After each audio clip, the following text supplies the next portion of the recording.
Hey everybody, and welcome to the final pregame show here for the Strake Jesuit Fighting Crusaders 2025 season. I'm John Cogan. I'm here with Jackson White. Jackson. It's the playoffs, a home playoff game here at Clay Stadium. It's exciting stuff, and the Strake Jesuit football team has had an amazing ride, undefeated in district play, leading to them being the undefeated district champions. And Jackson, it's amazing. This amazing ride has come down to this playoff game.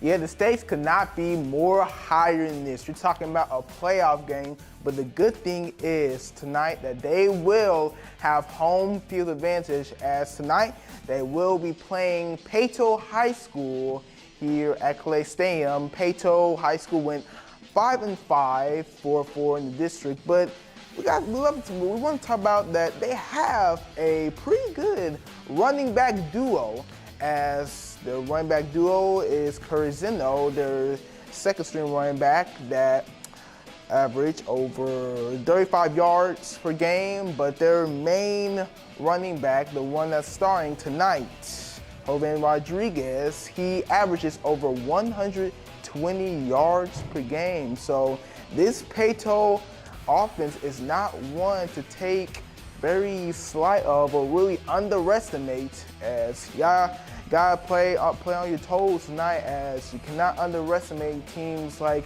Paetow, as one mistake can change the whole entire outcome of the game. Yeah, I mean, it's the playoffs. You can't underestimate a single opponent. But you were talking about the running back duo that Paetow has. Let's talk about the Strake Jesuit running back duo of Johnny Aber and Grayson Ochoa. I mean, they've gotten them this far with this elite performance both of them have had. Grayson Ochoa with 745 yards on the ground, and Johnny Aber with 2,795 yards, which is almost incomprehensible to think about. Yeah, it is incredible, the performance they have put on this season, especially Johnny Aber. He looks much more better compared to last season. He was a pretty good player last year as well, but he looks much more better this year and looks much more of a player that many defenses have been having trouble stopping, but including, Ochoa as well. As Ochoa will be back next season, so there'll be plenty more for him to see the field next season, as he will be the starting running back once Aber leaves. So he'll be starting the running back next season. So definitely one player to look forward to next season. He could be one of the big breakout breakout candidates next season. Yeah, and obviously, it's not just the success of those two running backs in particular that have led to this team's success. It's also been the amazing offensive line play by players like J.C. Martinez and Brady Kerrigan and Alex Frew.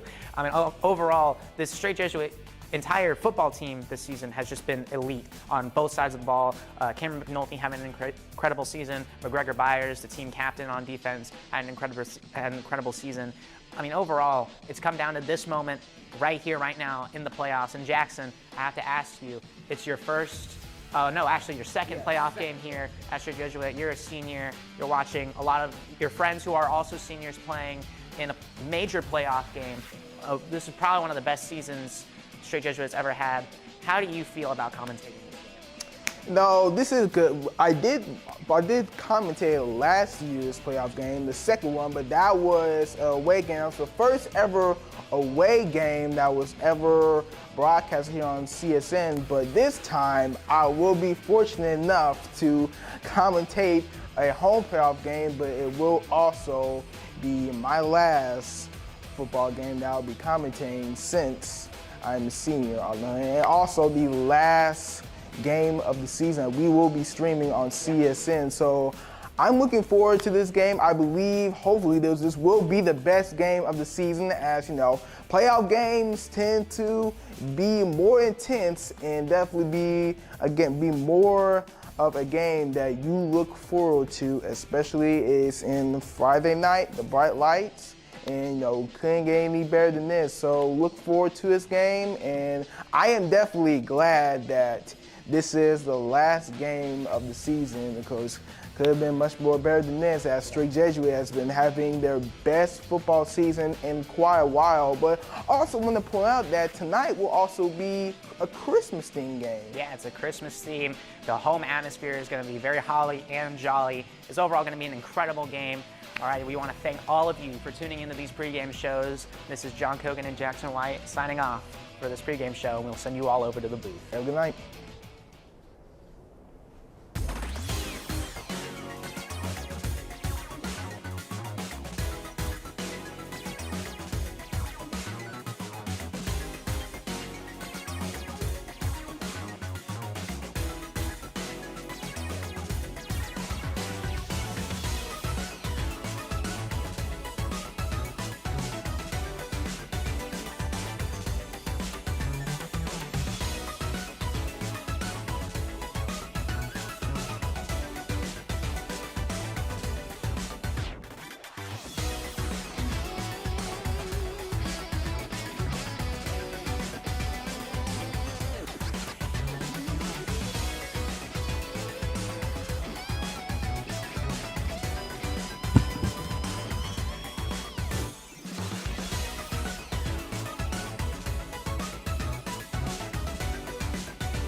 Hello, everybody, and welcome to the first round of the playoffs. I'm John Cogan. I'm here with my partner, Jackson White. and oh boy, I'm excited. Two of the best words a sports fan can hear are playoff football, and that's what we've got here tonight here at Clay Stadium. Jackson, what can we expect here today? Man, this is definitely the one game that everyone has been waiting for. The playoffs. We are finally here and we've made it. And the stakes could not be more higher, as we got Strake Jesuit playing a very good Paetow High School football team. Even though they went 5-5, fourth in their district, they're still a good team that you do not want to underestimate. Yeah, for sure. I mean, but Strake Jesuit, they've got a huge they've got a lot of momentum. They won their last game of the season and became undefeated district champions. It's been an incredible season for them so far, and it's coming back, and it's now brought them to back-to-back home playoff games. Last year, we had an amazing playoff experience with the first home game here at Clay Stadium for the playoffs since 2018, and now they do it once again here in 2025, going back-to-back seasons with it. Oh boy, Jackson, it's always amazing whenever we get to call a playoff football game, and it's always even better when we get to call it here at Clay Stadium. Yeah, absolutely. As you remember last time we called a playoff game here at Clay Stadium was as recently as last year, but we were able to call a playoff game not only at Clay Stadium last year, but also at Daleman Stadium, which is a neutral site game. So it was the first away game ever streamed here on CSN's accomplishment that definitely will not be forgotten. But either way, expecting a great game tonight and looking forward to what we have in store tonight. Yeah, it's going to be an incredible game, and we're going to do our best to try and show it, to convey it here tonight in this audio format we've got going on here. Oh boy, I'm excited. Clay Stadium is rocking. It's a full house, a Christmas theme. Everybody is ready. It's the best time of the year, the playoffs. And so far, and it looks like Jesuit, they're going to want to make Christmas come early. And they're going to kick it off, or they're going to fake it. They faked the onside kick here, and Augustinelli, he's looking to kick it off to Paetow High School. Here we go. From their 40, the kick is up and away. Playoff football has started here in Clay Stadium. It's received a little bit before the 10. He's going to take it up. He's got room up the middle, and he's swallowed up a little bit past the 35. So a decent return there. But for the Panthers, and Jesuit's defense is coming out onto the field. A very solid unit here. I mean, we saw firsthand during the regular season, they were elite at swallowing up quarterbacks and runners at the line of scrimmage, and that's been their bread and butter all season, Jackson. Oh, yeah, absolutely. And, thanks to some key contributors on that defensive line, guys like Captain Byers has been one of the main contributors on that defense, but also Luke Leon as well. But they got a lot of great guys on that defense. And the Panthers are going to start off with a play action. It's going to be a quarterback run. He takes it past the 40, or at least he got to the 40, but that won't be enough for a first down. That's a gain of a couple, and I'll make it second and medium. It'll be 2nd and 7. So far, it is already starting to rock here in Clay Stadium. A couple plays in, and everybody can feel it.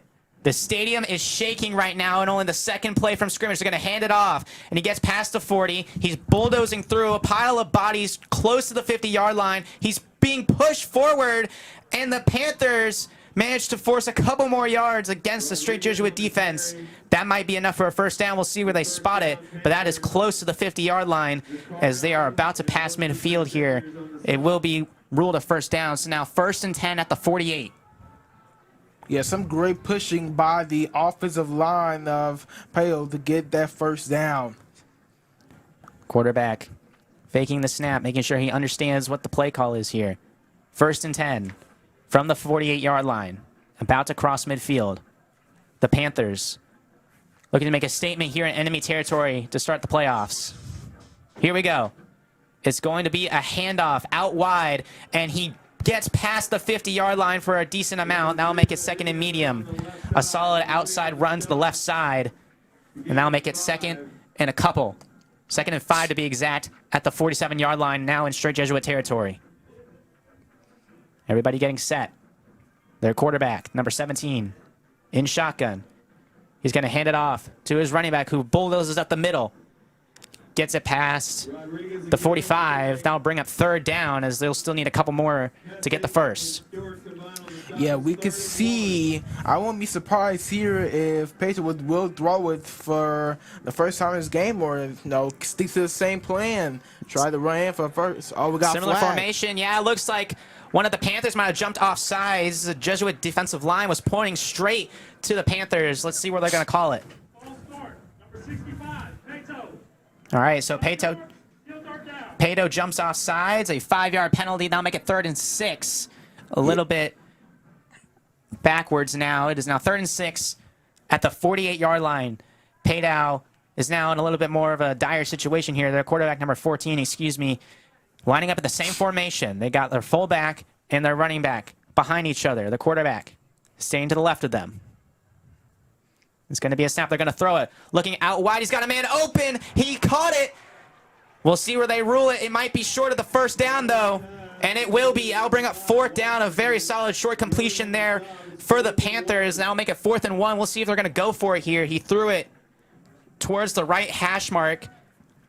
And so now on a short little curl route, they're going to go for it here. And Clay Stadium is making a lot of noise here. The Panthers trying to get the first. They're going to hand it off to their fullback, who's powering forward. We'll see where they spot it. He might have gotten the 1st down. He needed 1 yard. Very close. And it looks like they will give it to him. A 1st down. So spotted in the middle of the field, in between the 2 hash marks. Close to the 40-yard line. 1st and 10 at the 42. The Panthers motioning their receiver around, and they're going to throw it here. 14, out wide to his running back, towards the right sideline. He breaks 1 tackle, makes a man miss, fighting forward, and it looks like the ball came out. And let's see, Strake Jesuit might have forced a major turnover here to start the game. It was a great gain there, but we'll see if it is a fumble, and it looks like the Panthers did get it back. Yeah, Paetow was very fortunate to get that ball back, as, man, if Strake Jesuit would have gotten that ball, it would have been huge for them, but also a devastating start for the game for Paetow. They went out wide. They went out wide to the right to their running back on a little bit of a flat route, and that got them a decent amount. That will bring it 2nd and short, as they're going to do a jet sweep to the opposite side of the field, and they might have gotten the 1st down here. We'll see where they spot it. But so far, the Panthers are driving here. Yeah, the Panthers looking very sharp on offense in this game to start this game tonight. They are wasting no time, as they are looking to strike first in this game tonight against a very good Jesuit defense. Their quarterback, Jaden Noel, leading this offense on a very solid drive. Another formation with a fullback and running back in the backfield. They're going to hand it off to the running back. He runs out wide to the right. He breaks 1 tackle, fights forward, and that gets him a decent gain. So that'll make it 2nd and medium at the 20. Let's see where they spot it, the 26. So 2nd and 7, to be exact, towards the right hash mark. Noel is going to hand it off once again. They're going to run it out wide to the right again. He gets a couple more, but that'll make it 3rd and short. 7 minutes and 48 seconds remaining here in the 1st quarter. 3rd and 5. Ball is at the 24-yard line. Lining up on the right hash mark are the Panthers, making some substitutions. Strake Jesuits defense so far looking to put an early stop here in this game and get their ball to their offense. Yeah, they definitely need to stop right here in order to stop the momentum that is going the Panthers' way early in this game right now. Their quarterback snaps it, looking to throw it out wide to the left. Number 7 makes the catch. He's got room, and the Jesuit defenders did not have the angle. He's pushed out of bounds, but he gets the 1st down, and that'll get them close to goal line territory, but they are deep within the red zone now, as that brings up another set of 1st and 10, and they will spot the ball at the 14. Yeah, great short pass there to Jordan Bedford to get that 1st down. 14 takes the snap. They're going to hand it off once again. They're going to run it out wide again. This time number 7, who just had the catch earlier, runs out of bounds once again. He gets a couple there. That'll bring up 2nd down, but they are deep within Strake Jesuit territory, and they're looking to strike first. Yeah, that will be pretty big for them if they are able to get the first points up in the game, because it's always good to strike first in a very good, against a very good team, but also in the playoffs as well. Yeah, you don't want to start the playoffs with a striking statement. So here we go. They got 3 receivers out wide. They motion the other one across the field. They're going to throw it to him on the right side of the field. He's going to run in after breaking a tackle, and the Panthers strike first with a touchdown. It is currently 6-0 here with 6 minutes and 58 seconds left on the clock. A very solid motion play, motioning the receiver out wide towards the opposite side of the field, the right side, and he broke a tackle on the sideline and ran in.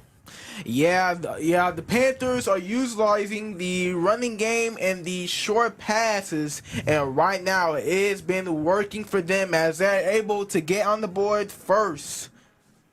Yeah, so now they're going to attempt the extra point. Number 48, their kicker. Good snap.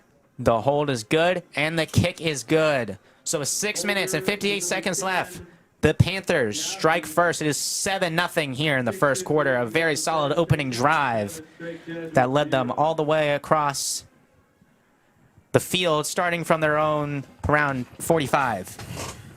All right, Jackson. So far, not the best start to this playoff game, but you still have a lot of chances to get back. Yeah, not the best start at all, but this is not the first time where Jesuit defense has, given us the first points to the game. But one good thing about them is that once that happens, the Jesuit defense has been able to adjust fast and make some improvements on the defense. And as the game goes on, they get better and better. Yeah, we've seen this Jesuit defense bend but not break all season, and they've been doing an incredible job. So after a 66-yard drive there by the Panthers, they're looking to kick it off to Jesuit. And hopefully they get a nice recovery and get that ball to their offense. Their kicker lining up at their own 40. The kick is up and away. That one's booted all the way to the end zone for a touchback. So now we get to see the first look of this Jesuit offense, an offense that has been led by Johnny Hebert with an incredible regular season, almost 3,000 rushing yards. But they also have another running back in that backfield who you probably want to look out for, Grayson Ochoa, with 745 rushing yards and 9 touchdowns on the season. Yeah, you already know who the offense is going to give it first. Johnny Hebert. He has been their go-to guy on their offense, and he has been the one that's always been able to give them a spark. So definitely can't wait to see what he can be able to do tonight in a playoff game. He was vital last year during their playoff run. Let's see if he can be vital once again. Wegleitner, their quarterback, he's going to hand it off to Hebert. He's looking to power forward. He gets a couple, but not much. I'll bring up second down as he ran an inside run past a couple of guards, and that'll make it second down and a couple as they move past our 25 towards the 28-yard line. That'll make it 2nd and 7. The Jesuit offense getting their signals, getting set. Jesuits got 2 receivers out wide, a fullback, and their running back in the backfield. They motion the receiver, number 6, Contreras, across the field. Wegleitner throwing it on the run to Gassett, who makes a very solid catch for a couple yards. And that'll bring it 3rd down, but that'll make it 3rd and short as they line up towards their right hash mark. The left hash mark for the Panthers. So that'll make it 3rd and 2 at the 33-yard line. It's going to be big for Jesuit right here. One thing you not want to do is go 3 and out and give the Panthers the ball back with some good field positioning to work with after they had just scored on their first drive. So might want to get a first down right here to keep the drive going. They got 2 receivers out wide, Franchon Contreras. Hebert in the Wildcat formation. He takes the snap. He's going to run it up himself. He's got room. He powers forward, and it looks like he got the first down. We'll see where they spot it. A very solid run up the middle And they will get the first down. So now 1st and 10 at the 39 here with 5 minutes and 30 seconds remaining here in this first quarter. Yeah, great blocking by offensive line there to give Johnny Aberry a hold there with the Wildcat, and he got just enough to get the first down. Yeah, very solid run there. They put him in the Wildcat formation. He's had a lot of success there. He's thrown 3 touchdowns on the season. On top of that, having 34 rushing touchdowns. Like I said, he's been very vital to this offense in previous seasons. And this season, it has been him leading this offense. He's the captain of this team. Let's see what he can do here. He's lined up in the backfield by himself. Wegleitner in shotgun. He's going to hand it off to him. He's got room, and he's tripped up. He gets a couple there, but that'll bring him 2nd down. He is trying to run it towards the left side of the field. And so now it brings up 2nd and 7 once again at the 42-yard line as Jesuit is looking to get into the Panthers' territory. Getting signals from their coach. And everybody's getting set. On the left hash mark, Wegleitner under center. Motioning number 32 across the field.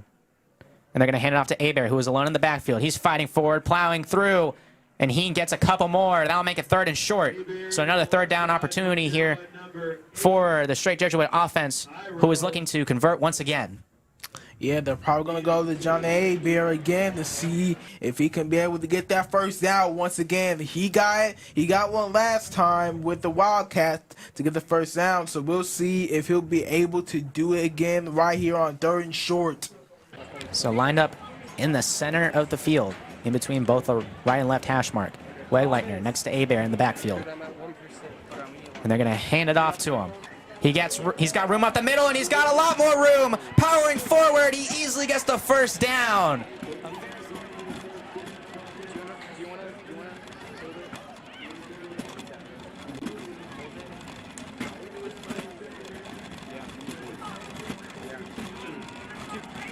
Thomas, swear to God, I'm right on top of the camera.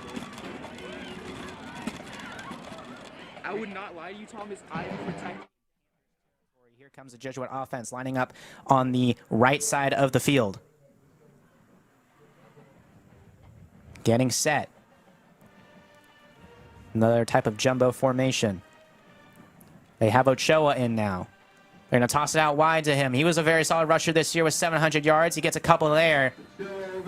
That'll make a 2nd and a couple. Very solid run there by Ochoa. That makes a 2nd and 8. Now at the 41 in Panthers territory. So far, the offense is looking very strong here. Converted twice on 3rd down. Jackson, I mean, one of the key strengths this team has had is obviously running the ball, and you can't have a good run game without a good offensive line. Yeah, absolutely. And so far, they have been pretty good at it to start, with them gaining some key 3rd downs already to be able to convert them and get a first down. And they are looking the tie as they're in business. They're approaching Panthers territory. Lining up on the left side of the field, Ochoa still in the backfield. They motion Contreras across. It's going to be a play action. Wegleitner under pressure. Fires. He's got Gassett on the screen. He makes the catch. He fights forward. He gets a couple there. That'll bring up another 3rd down. A very solid throw and catch there by Jack Wegleitner and Elijah Gassett. Yeah, Gassett was looking to get a screen block there, but it got closed up very quickly by the Panthers defense. So give credit to them on that. So now another 3rd down opportunity here for Jesuit. 1 minute and 47 seconds remaining here in this first quarter. Ball at the 38 in Panthers territory. Abear in the backfield alone. Wegleitner in shotgun. Motioning the receiver. Across the field. It's going to be a handoff to Abear. He's met in the backfield, but he breaks one tackle, passes out to the other side of the field, past the 30, 25, and is pushed out on around the 20. A very solid run by Johnny Abear, and that makes it 1st down once again. An incredible one there by Johnny Abear as he was able to get something what looked like to be out of nothing, as he was able to break off a tackle that could have resulted in a yard loss, but was able to convert that into a first down and more. And right now, Jesuit is right at the door of getting their first points of the game if everything goes right on this drive. So after a very solid run there by Johnny Hebert, they're deep. They are inside the red zone now on the right side of the field. Ochoa in the backfield. And it looks like a timeout has been called with 1 minute and 19 seconds remaining here in this first quarter. Strake Jesuit is going to call their first timeout of the game to make sure they got their game plan ready. But what a run there by Johnny Hebert. I mean, that's one thing he's been so elite at all season. Not only is he fast, but he's really hard to bring down. And I mean, we saw it last game. First play of the game, he got the ball. He ran to the outside. He bounced off all the defenders who were chasing after him. They closed the hole quickly, and he bounces it out to the other side of the field where he gets a lot of yardage. He did that right there, but this time he was met quickly in the backfield, and he bounces it off. He bounces off to the defender who tried to tackle him deep within his own, deep behind the line of scrimmage, and then a very solid run there by Johnny. I mean, that's been their bread and butter, just letting him touch the ball and just do whatever he needs to do. Yeah, that's what makes him very hard for defenses to have a game plan against him, as the fact that he is not only fast, but can also be able to break off of tackles, what makes him very hard to tackle. That is enough to give any defense some trouble there. That combined with a very solid offensive line play we've seen from Strake this season has led him to have almost a 3,000-yard season. The senior committed to U of H. I mean, he wants to end his high school career on a high note. They're going to run it here with Ochoa here. After that, a massive run. Ochoa makes a couple man misses. He ran to the outside, and now that'll make it second in a couple. A very solid run there by Grayson Ochoa. I mean, he's going to be a very solid player, the junior. Had an incredible breakout year. It is now 2nd and 4 at the 11. Deep within the Panthers' territory. Lined up on the right side of the field. Wegleitner moving around. It looks like it's going to be another type of wildcat play. They motion all their receivers across the field. They've got 4 receivers out wide. Hebert is going to snap it. He's going to toss the screen out to Jack Wegleitner, who makes the catch but falls. Very creative play there, drawn up for the Jesuit offense. We'll see where they spot it. I don't think that might not have gotten positive yardage. Yeah, I think that might have been a loss of 1 or no yards on that play. It is, in fact, a loss of 1, but now they are lined up on the opposite side of the field on the left side. 3rd and 5 now at the 12. We'll see if that's going to be the last play of this first quarter, as there's now 13 seconds remaining. Looks like Jesuit is going to let the clock run out, as there are only 5 seconds remaining here in this first quarter. But so far, it's been a close one. The Panthers had a very solid drive to open the game, 66 yards and a touchdown. Meanwhile, Strake Jesuit, they're driving themselves, going from their own 25, and are now down at the 12-yard line of the Panthers. They're looking to answer back with a touchdown of their own. All right, Jackson, so far, 1 quarter in the books of this opening playoff game. What have you seen so far? So far, it's been a very competitive first half, as the Panthers was able to score first with some very good running game of their own, but also some great short passes on 3rd down by James Knoll to get into the end zone. And right now, Jesuit, with Johnny Hebert, has been able to get right at Panthers territory as they're looking to tie the game to start the second quarter. So far, it's been a very competitive quarter, but one thing that definitely needs to be corrected is that the Jesuit defense needs to play better in this quarter. They want to go into halftime on a high note. Yeah, for sure. Alrighty. So now 3rd and 5 here to start the second quarter. Jesuit lining up on the right side of the field. They are looking to convert here. Another 3rd down chance here for the Panthers as they're looking to stop Jesuit and get themselves off the field. So far, they've converted on all their 3rd down opportunities. 3rd and 5 at the 12. Hebert lines up as quarterback in a wildcat formation. He motions Contreras around. Hebert's going to take it himself. He's got blocking, making Memes powering forward. He got the first. We'll see where they spot it. A very solid wildcat formation there, and a very solid play ran with it. Johnny Hebert gets the first down. Is now 1st and goal at the 6-yard line. Yeah, it's the 2nd time in this game they use Hebert on the Wildcat to get the first down, and so far it's worked twice. Yeah, it's been a very solid play, and I mean, it's a very creative play. They really started using it this year, and it's led to a lot of success. So now, lined up on the right side of the field once again. Wegleitner back into the game. Ochoa in the game now. First and goal at the 6-yard line to start the second quarter. Looking to tie it up is the Strake Jesuit offense. Lined up on the right side of the field. They quickly line up at the line, and it looks like another timeout has been called. It looks like Strake Jesuit will use their second timeout of the game, as it looks like they tried to quickly get to the line as they almost ran out of time. So Jackson, the Wildcat formation, we've seen it all season. Johnny Hebert has been incredible with it, and like we said earlier, it's his unique skill set of being hard to bring down. On top of that, his elite speed that have really allowed that play to work. And I mean, it's something very different that we've gotten to see from this amazing coaching staff, who last year brought Strake Jesuit on a very deep playoff run that we got to see firsthand. But now I got to talk to Coach Vikoch earlier this week, and he said that one thing that's made this team so successful this year is that now they have a taste of playoff football. They're really looking forward to not giving it up. And, you know, they're obviously using all the tricks in their trick bag as they're pulling out the Wildcat formation early. I mean, I'm just excited to see what they're going to use for the rest of the game. Yeah, because they're definitely no familiar with the playoffs. As you said, they were in the playoffs last year and made a deep run, and they are looking to get another deep run yet again. We'll win here tonight. They're going to hand it off to Hebert. Oh, no, it's going to be a play action. It's going to be a jet sweep. Grayson Ochoa, who lined up away from Johnny Hebert. They handed it off to him in a jet sweep type of play, and he runs into the end zone. Yes, you said right there, the coaching staff, he loves to get some unique plays out, and they did there with the jet sweep to Ochoa to get into the end zone. If they make the field goal right here to tie the game, and that jet sweep for the entire Paetow defense there. Yeah, very solid play call there by the coaching staff of Strake Jesuit. So now they're looking to tie it up here with an extra point attempt. Augustinelli has been amazing on extra points all season. The kick is up. Oh, it was blocked.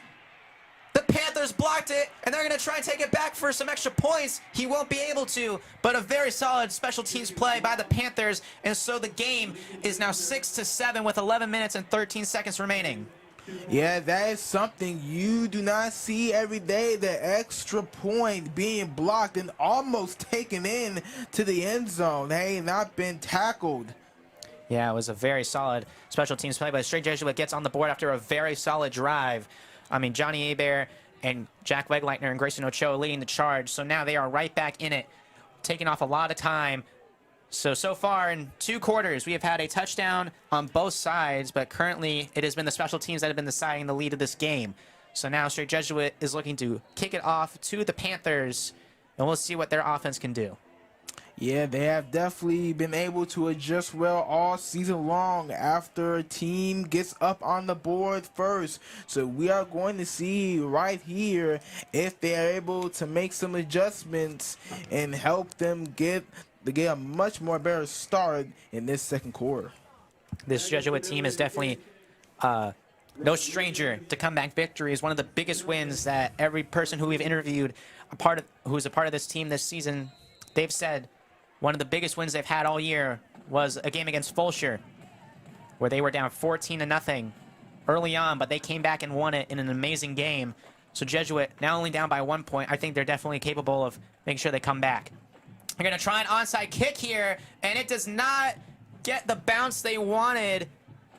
And there's a couple flags on the play as that ball did not get far enough for them to be able to recover the onside kick. An unlucky bounce there from Augustinelli, and so the onside kick attempt fails as they're trying to get really aggressive early on in this game. Yeah, just unfortunately the bounce didn't go their way, and they would definitely be penalized for that, giving the Paetow Panthers some good field position to start their first possession of the second quarter. Yeah, they're going to get the opportunity. They're going to probably have some decent field position as they tried the onside kick. It bounced, and it kind of bounced backwards and spun around towards the middle of the field, so it really only went a couple yards.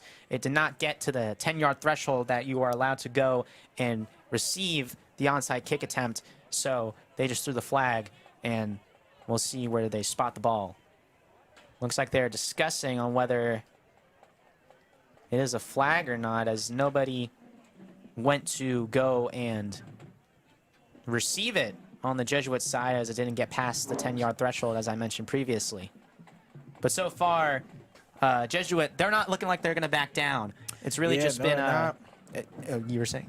I said, yeah, no, now, because like I said before pregame, you know, you can't underestimate any team you are playing in the playoffs, even if they're, like, for example, 5-5 with Paetow. They are still a very good team that could definitely give you a fit on any night, and they are not backing down without a fight to start the game.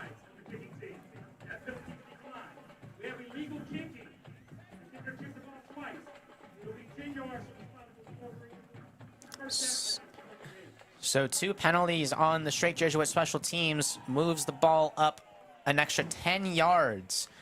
So now the Panthers get the ball past the 40-yard line, and they are in pretty decently into Jesuit territory. Yeah, unfortunately, special teams has not had a great start for Jesuit tonight. We'll see how that plays out towards the end of this game. They motion their receiver around. Line up in the middle of the field are the Panthers. Looks like there's some movement. Flags are thrown. We'll see what they're going to call here.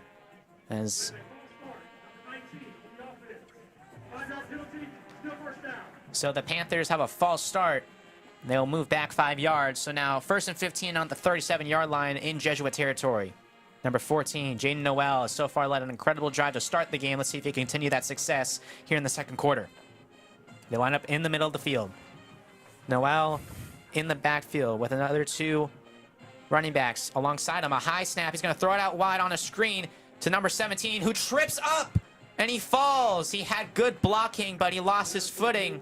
And so that'll make it 2nd down and a couple after it looked like a very solid play. Yeah, could have gotten some nice yardage from that, but unfortunately, the turf monster got him, and now that leads to a yard loss for the Panthers. That'll back them up.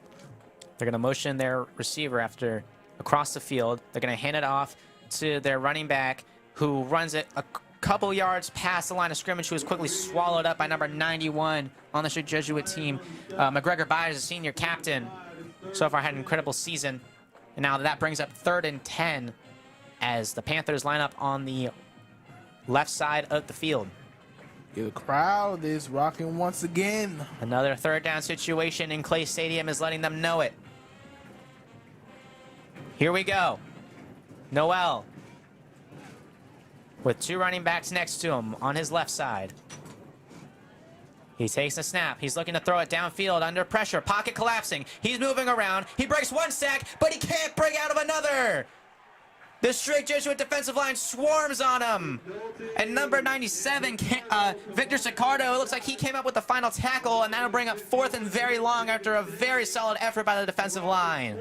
Yeah, great stop there by Jesuit. After those 2 penalties, were able to get a 3 and out, and now the Panthers gonna have to punt right back to the offense of Jesuit. And that's the stop you need, especially in a playoff game where you're down. Now, you're not down by much, but you definitely need stops like that to stay in the game. Yeah, absolutely. I mean, that was a great play. I mean, one of the most underrated parts of this Strake Jesuit defensive team is the secondary that has been absolutely locked down with plays downfield. And that showed there as it gave the defensive line enough time to get to the quarterback, Jaden Noel, as he's sacked for the first time tonight. And it looks like we have a delay of game penalty on the offense. 5-yard penalty, still 4th down. So a delay of game on the punt unit for the Panthers, and they'll move back another 5 yards. So here we go. 4th and 20 now, ball at the 32. This ball will be punted away. Looks like Luke Leone back there to receive the punt. They hurry to the line this time, hoping to not get another false delay of game, excuse me. The snap is good. The punt is up into the night sky, and it is going to bounce very favorably for the Panthers as no one was around to receive it. It bounced at around the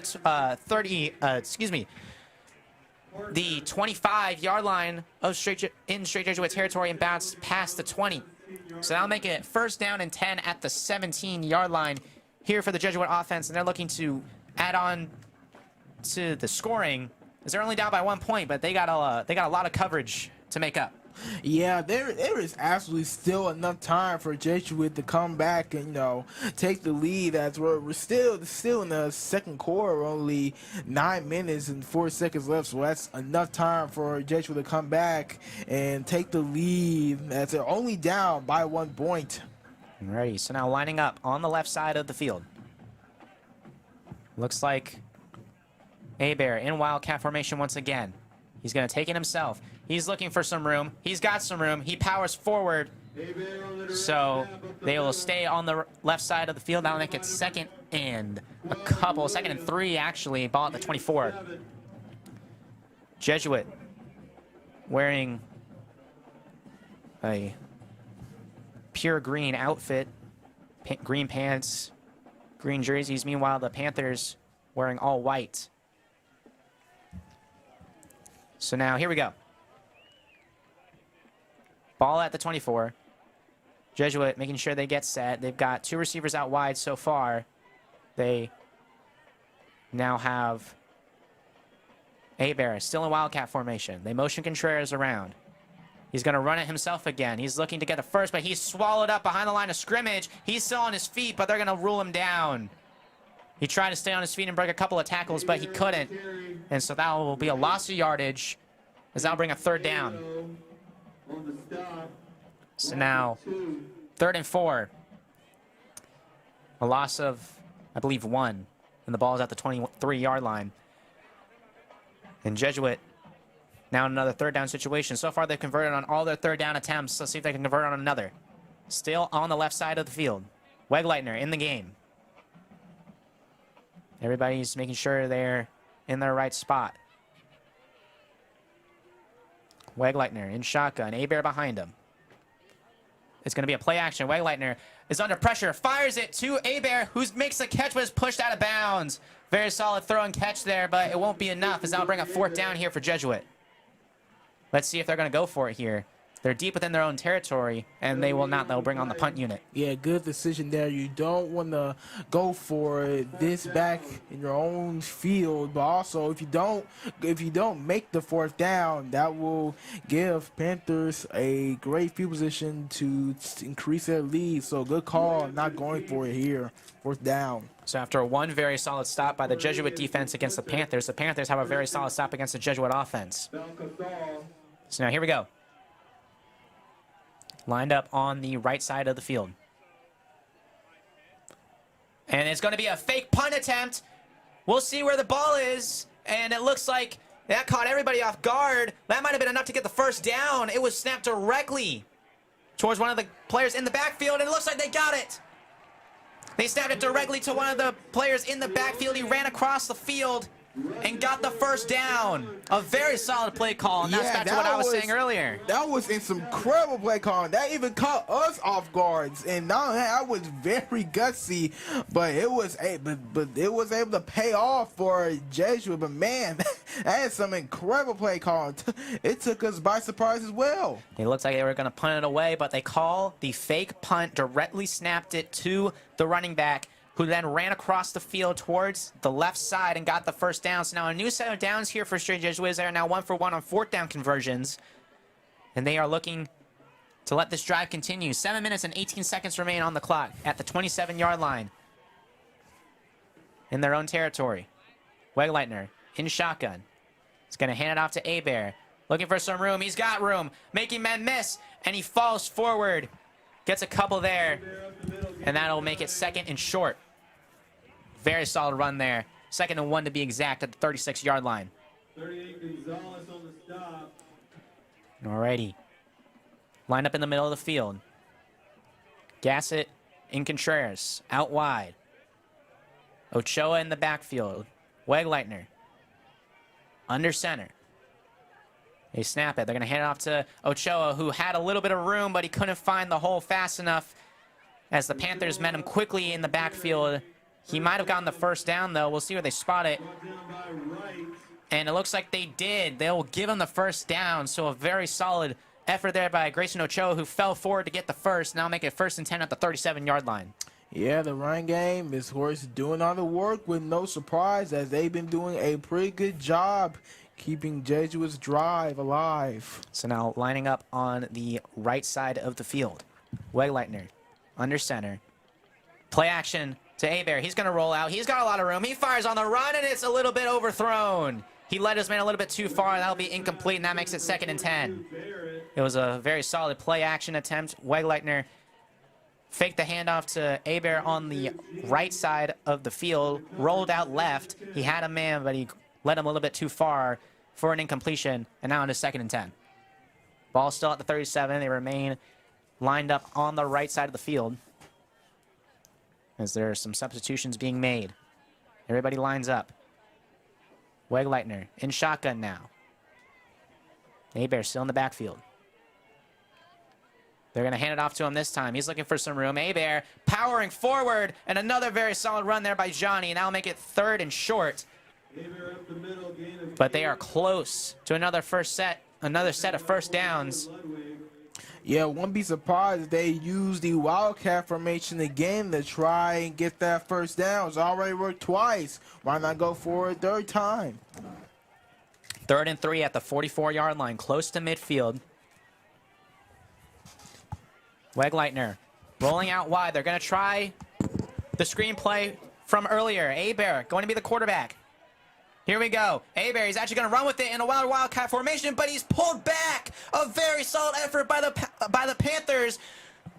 Abear had a lot of open room, but he was grabbed and pulled back. We'll see if he got the first. It's going to be a very close spot, but a very solid effort there by the defensive tackle for the Panthers. Number 95 for the Panthers with a very solid grab there by Johnny Abear. He grabbed him by the shoulder pad. And so now lining up in the middle of the field, it'll be 4th and 1 at the 46. And it looks like Jesuit's going to try and go for it once again. Yeah, no surprise there. You got to go for it. 4 minutes left and 47 seconds to go in the second quarter, right before the half. And yeah, I say go for it right now. Another very solid play call, but an amazing effort by the Panthers. So now lining up in the middle of the field, you got Abear in the backfield. Wegleitner was under center. They're going to hand it off to Abear, who's powering forward, but it looks like the Panthers stopped him in the backfield. And it looks like they're not going to give him the first down, so they went for it. They handed it off to Johnny. He was met quickly. He powered forward, but it wasn't enough. And so a turnover on downs now for Jesuit, and the Panthers are coming back out on offense. Yeah, very rare turnovers on downs there for Jesuit, because most of the time, Abear would get that 4th and 1, but unfortunately this time, he did not, as the Panthers defense were all ready for that one, as their offense will head back on the field, still up by 1. So now 1st and 10 with the 4 minutes and 29 seconds remaining here in the first half. The Panthers are looking to run it here. It's going to be a run. They run it out wide. After starting out on the left side, they run towards the right side. We'll see where they spot it, but that'll make a 2nd and a couple. After a pretty decent run. So now it is 2nd and 9, so a gain of 1. They are in Jesuit territory as they did not get the first down, as Jesuit did not get the first down on their last drive. So here we go. It's going to be another run to the outside, the left side. He's got a major hole, and he's powering forward. An easy first down there for the Panthers. A very solid run. They went out wide to the right, and then they went out wide to the left. And so now that'll bring up 1st and 10 here with 3 minutes and 57 seconds remaining here in this first half, excuse me. Yeah, Jovan Rodriguez has been really good for the offensive running game for Paetow, averages 120 rushing yards per game, and he has been incredible for the Panthers this season. Face mask on the defense. Ooh. 15-yard penalty, first down. So a personal foul penalty will move the Panthers up 15 extra yards. So all of a sudden they are very deep into Jesuit territory, and they're looking to strike quickly. Yeah, not the flag. Not the penalty. You do not want to commit this late in the game, especially when you're down by 1. Panthers are now in the red zone at the 19. A low snap. They're going to hand it off to him again. He's met quickly in the backfield, and he breaks the tackle. He's powering forward. McNulty met him towards the middle of the field, but a very solid run as he was met quickly in the backfield by Lizardo, who couldn't.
There will be a 10-yard penalty from the spot of the block.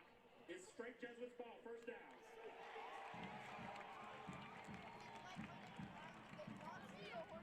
Seriously, twice. One back there, one right there. Yeah, but Kelly, I told you there was probably a rule they want to block for that. It's really hard to not have a rule. Do you feel like it should be easy to not have a rule? Because that was really good. Seriously. And did you see his goal? That's not what happened right here. That's not what happened.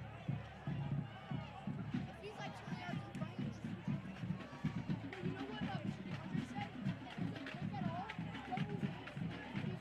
Use it like short like this. And you can set up tables like that.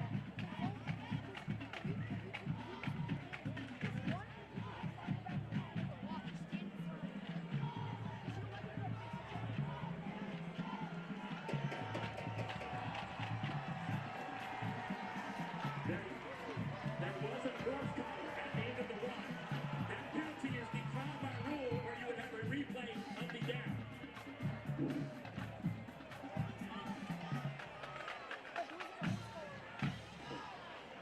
The ball was intercepted by 22 Mosso. The Crusaders will take over on their own 43.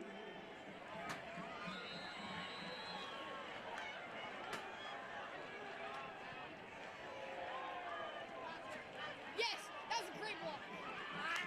Whoa, face mask. Face mask. Avery over the left side, brought down by number 11. Wright, assisted by number 18. Bogan, Liam, look for gain of 2.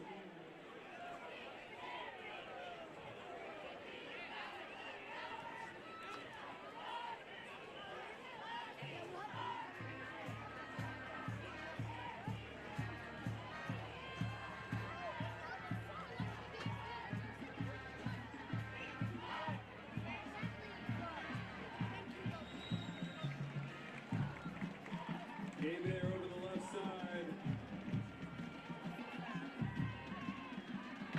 Bogan knocked him out of bounds. It's 1st and 10.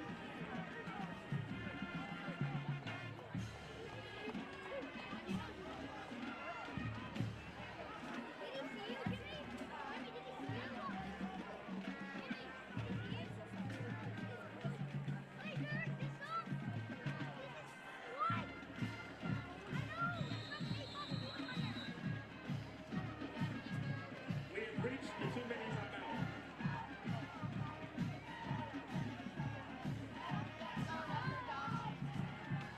Concession stands are open on the south side of the stadium. your idol. You gotta do takedown. You gotta do takedown, holding, and your idol. That's a super short sword. Kimmy, did he see you? Which one do you think is the fastest? I think Soda Pop. Yeah, I think Soda Pop is the shortest. In other playoff action, Katy Jordan 14, Foster 10.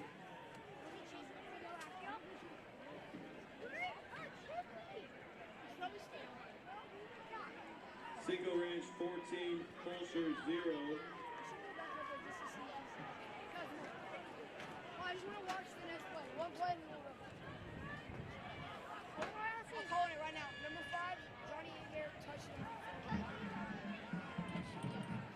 So, are we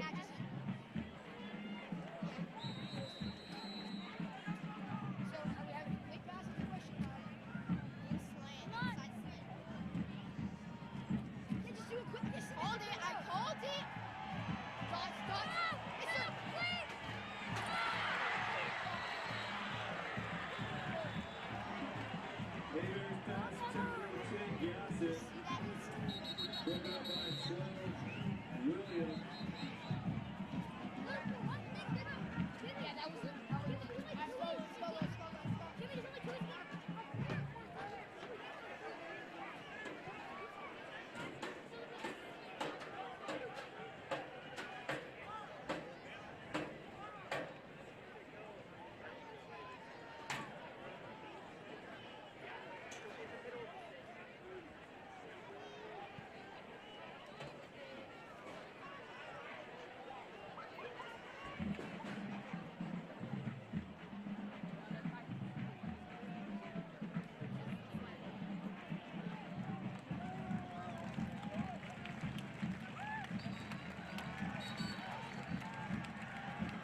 for Soha.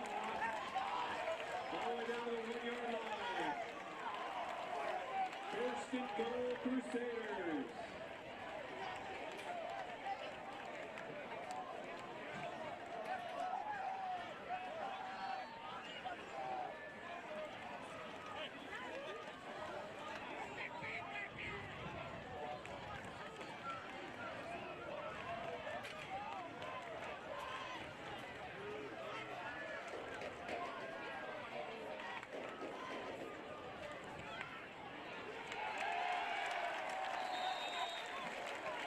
Touchdown, Crusaders. Any over from 1 yard out. 1:06 to go. Crusaders 12. Paetow 7.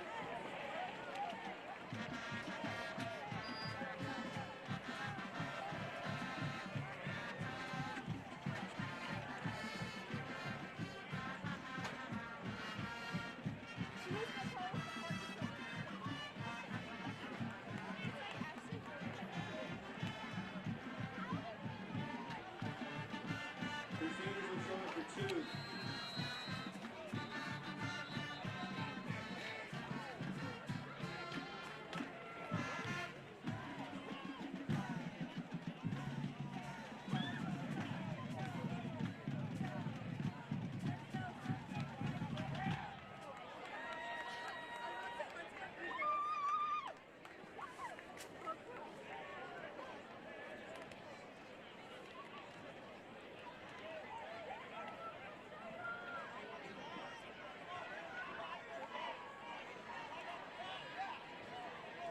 In by-district football action near the end of the second quarter, so Lamar 14, Side Fair 14.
Two-point conversion is good. Crusaders 14, Paetow 7.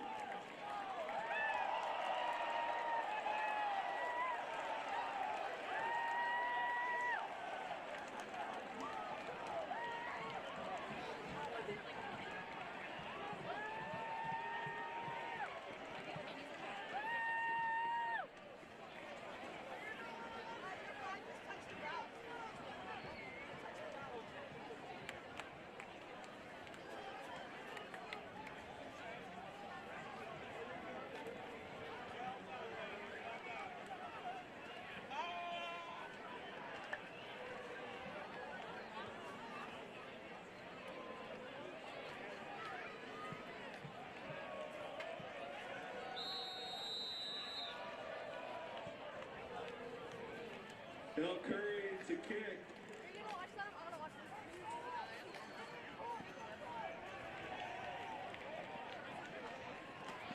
Rodriguez, the returner.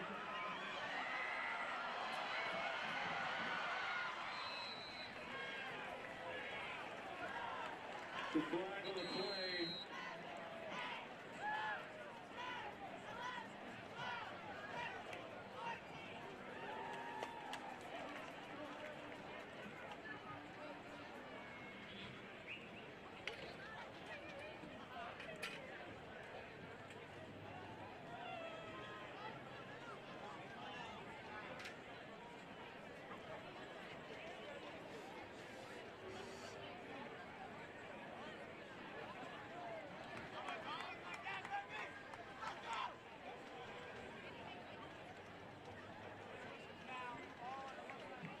2 penalties, they all set. We have late hit out of bounds on the defense. Actually,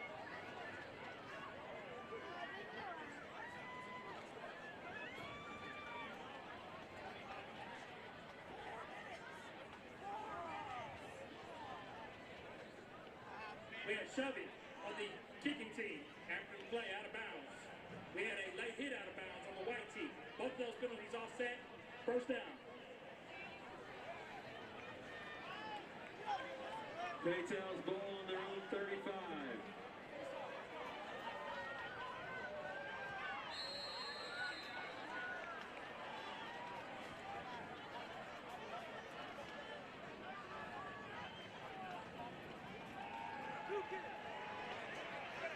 He's going to run with it himself. He's got a big gain, and he's going to be pushed out of bounds past the first down marker. And that, with 48 seconds remaining, that gives him another set of first. Yeah, great run there from Jay Noah. Then saw anyone open. So he was just going in, took it with his legs to get a first down, and goes out of bounds as well to stop the clock. All right, so now 1st and 10 here at the 46-yard line. The Panthers have 3 receivers out wide, 1 running back in the backfield, and he's under pressure quickly. It's going to be a type of screenplay, and McGregor Byers tracks him down. There's a flag on the play, so we'll see what this is about. But as of right now, that'll make it 2nd down. Yeah, this possibly might be a horse collar on Strake Jesuit. We'll see here, because that could not be. No holding. Go the way. Alrighty, so it'll remain 1st down after a holding penalty. And so now it'll be 1st and pretty long, 1st and 20 to be exact at the 36-yard line. So 38 seconds remaining, 14-7 here. Strake Jesuit is leading the game. But the Panthers are looking to drive and hopefully get some points across. Yeah, not good. They were penalized for a holding call there that pushed them back 10 yards with under 38 seconds left in this half. All right, so here we go.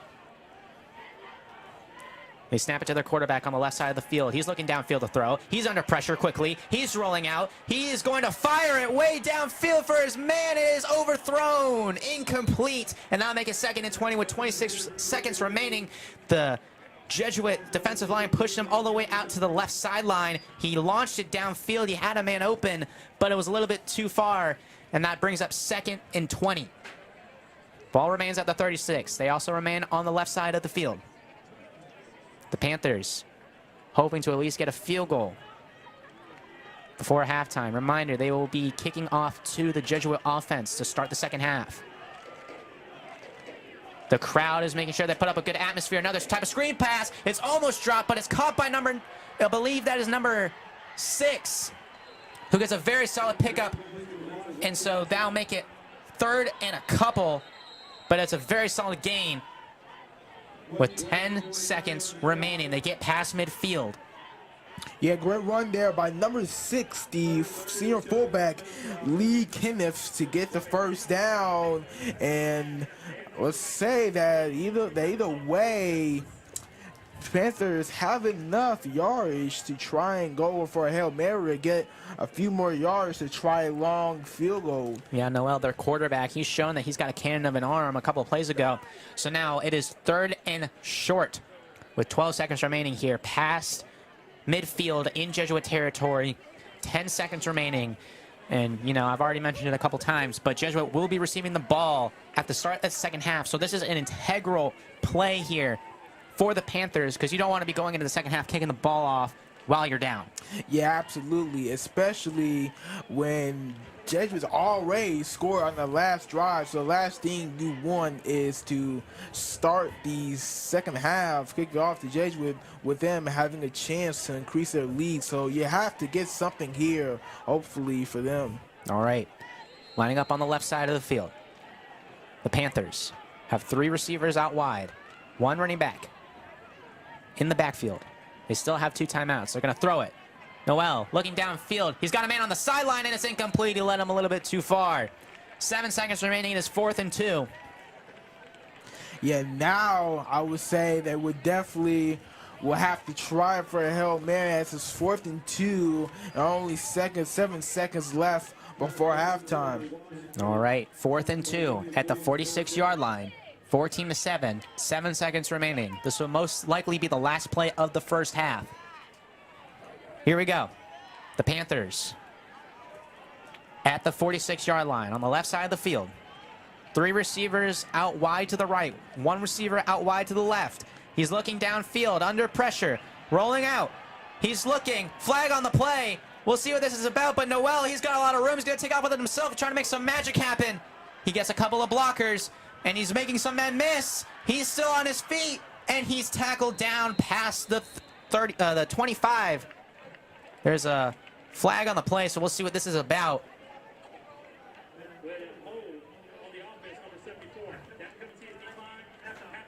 Alrighty, so there was a holding play. So he did not get the touchdown. And that'll bring us to halftime. But so far, an amazing first half of playoff football. And we will be back with the second half in a couple of moments.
Ladies and gentlemen, please welcome to the field the pride of Paetow High School, your Paetow High School Strutters.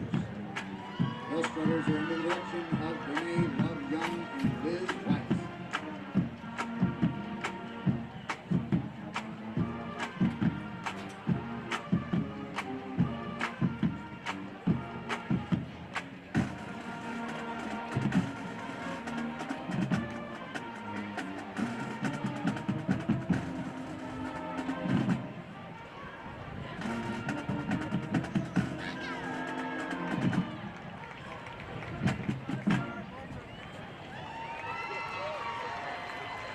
officers are Senior Lieutenant Abby Nodine, Senior Lieutenant Riley Jordan, Lieutenant Colonel Annabella Rojas, and in the center, the Colonel Talia Dyson. Social officers are Secretary Melissa Zahuro, Membership Advisor Eunice Santiago, Vice President Ashland Rawl, and President Haley Rose.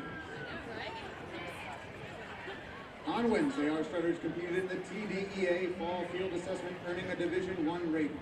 Out of 56 A teams, they were one of only 9 to advance to finals, where they placed 4th overall for 6A and 2nd in KDISD. We are incredibly proud of our strutters and honored to have them represent the Panther community with such excellence. Please enjoy as the strutters perform their award-winning Streamer Jazz routine to Cold Heart.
Get one more round of applause for your Paetow High School Strutters.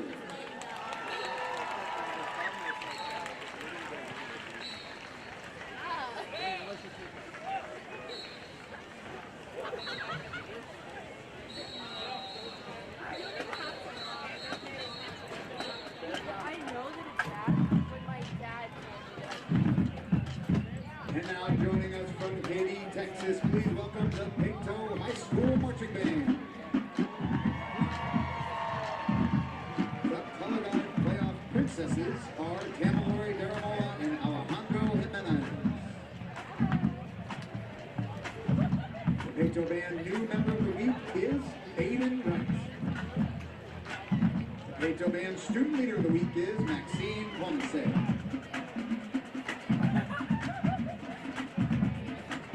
This section of the week for the Paetow Band is our parents, chaperones, and drivers.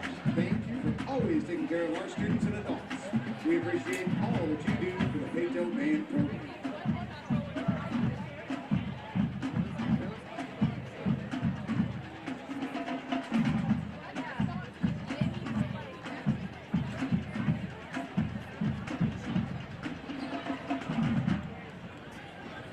To kick off our spirit show, the band will feature our super battery by adding some super seasoning to the halftime with their cadence. Katy.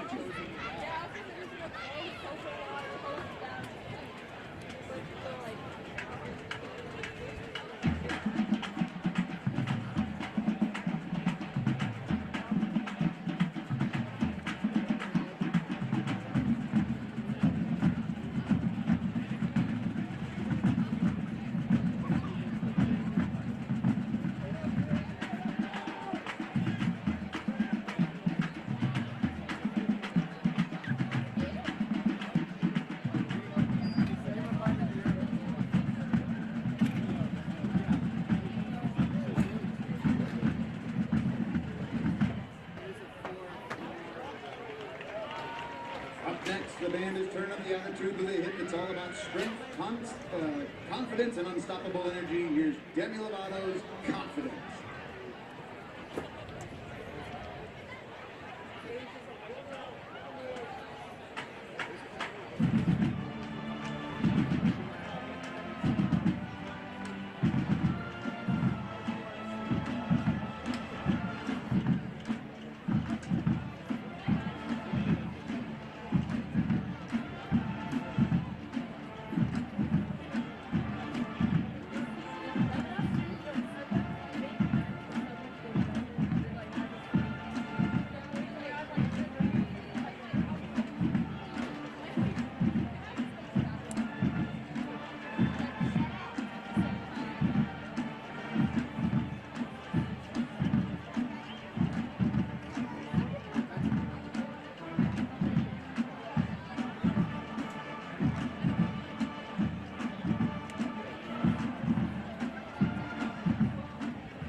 And now, Paetow fans, it's time to stand up, clap your hands, and sing along as the band brings it home with a tune that makes every Panther proud. Let's hear it for the Paetow High School Fight Song.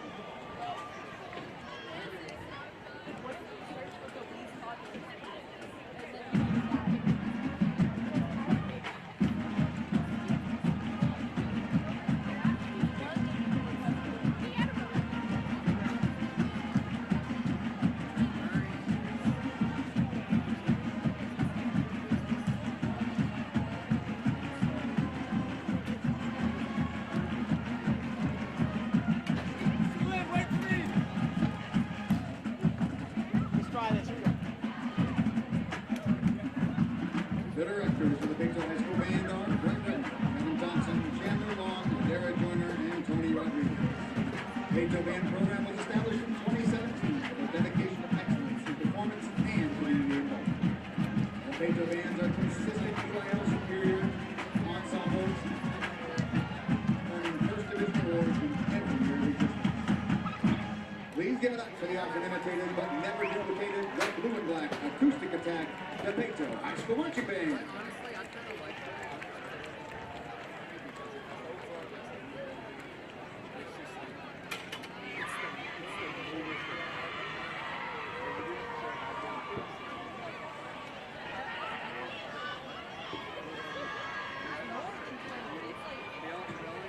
Please welcome to the field the St. Agnes Academy Tiger Girls Dance Team.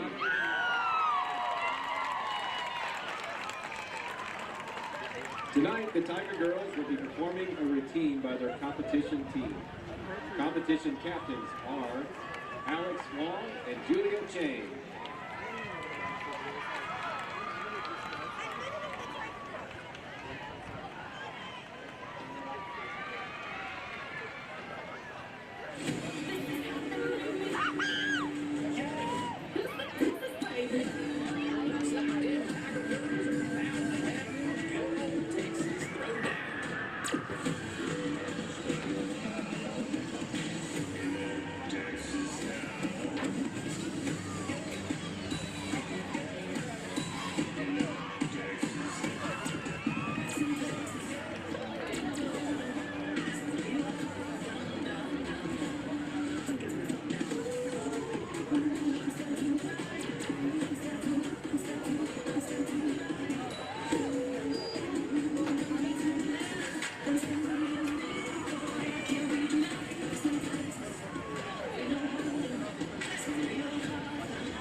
Great job, Tiger Girls.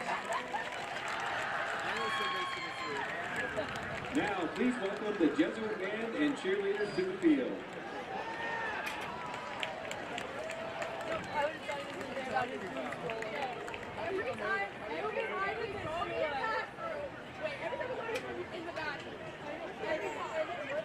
Our drum line will now perform False Sight.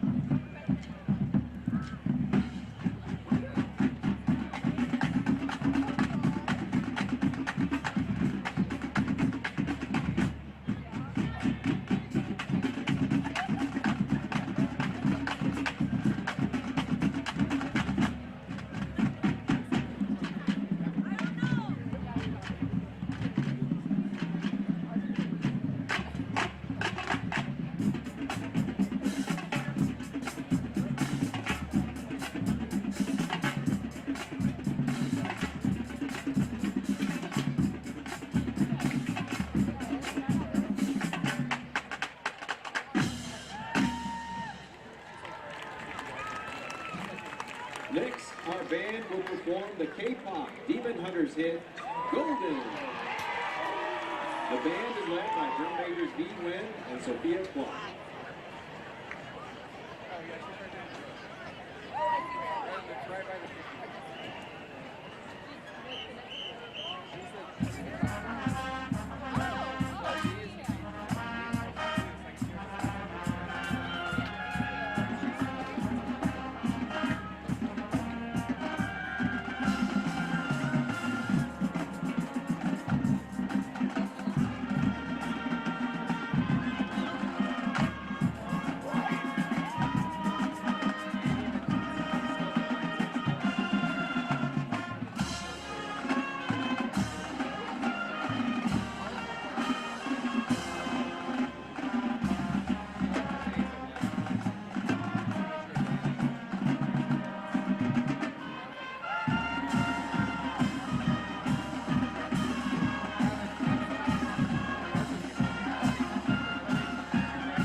Please join the band as they play the Strake Jesuit fight song.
Bouchard. A special thanks to our president, Father Jeff Johnson, Principal Ken Mojo, AD for Student Affairs, Bob Faye, and Orchestra Director, Guillermo Fernandez James, for their endless support of our program. Please join me in congratulating our Denver band on their halftime performance. Go band!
Slippery when wet. Nah, I thought it was dry.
We are back after that halftime show performance. All right, Jackson, second half here of this opening playoff game. And so far, we've had a lot of excitement. We've had two offenses who are trading blows, and we had a major defensive play with the interception. All right, what do you think needs to happen here for Jesuit for the second half? The second half, they definitely need to keep that momentum on offense going. As we saw Johnny Hebert getting in the end zone to get Jesuit up on the board, they got to continue getting the ball to Hebert, getting him some holes that he can run through, get those huge first downs as they get the ball back to start the second half.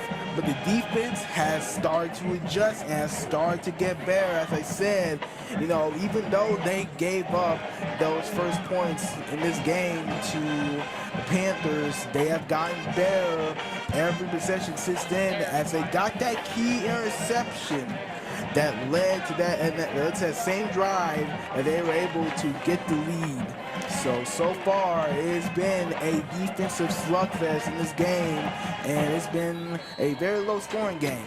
Yeah, for sure. It's definitely been a defensive slugfest. Johnny Hebert has ran it 17 times and only 92 yards, which is a very impressive stat line, but for Johnny Hebert standards, they're so far really shutting him down. So what would you say the Panthers' strategy is going in? You're down by 7, and you're kicking the ball off. What do you think you got to do here in order to get back in this game? The Panthers are most likely going to focus on stopping Johnny Hebert, but also Grayson Ochoa as well, and try to pressure Jack Whiteliner to throw the ball. As you saw, that he hasn't thrown much this season, so the Panthers are going to look to stop the rushing duo of Hebert Ochoa and pressure Whiteliner to throwing the ball more. Yeah, I agree with you. You got to make the offense feel uncomfortable, and you got to take away the two best options you have if you're the Panthers. All right, so they kick it off to start the second half. It's received at around the 15-yard line, and the Jesuit special teams returning it gets it up past the 40, if not at the 40. So a very solid return there to start the second half, and now the Jesuit offense comes back out on the field. So the Jesuit offense, they've scored 2 touchdowns in the first half, and one of them was a very solid run by Johnny Hebert, and the other one was a very solid play call with a jet sweep to Grayson Ochoa. And so far, the offense, while the defense for the Panthers has been very strong, this offense has looked very, very complete. I would say so. Jackson, what do you think has been their bread and butter so far? You know, so far, their bread and butter, as it's been this entire season, has been the running game with Johnny Hebert and Ochoa doing all the work, and so far, it's been business as usual as they are up in a very close game. All right, Whiteliner takes it under center on the left side of the field, and he hands off to Hebert. Hebert down the sideline. He's got room. 30, 20, past the 10. Touchdown! You want to know how Johnny Hebert starts the second half? With a touchdown. First play. It's 20-7 with 11 minutes and 42 seconds remaining. That is their bread and butter. They are going to give it to Hebert every time the hope for a spark, and they got just that as Hebert took it to the house.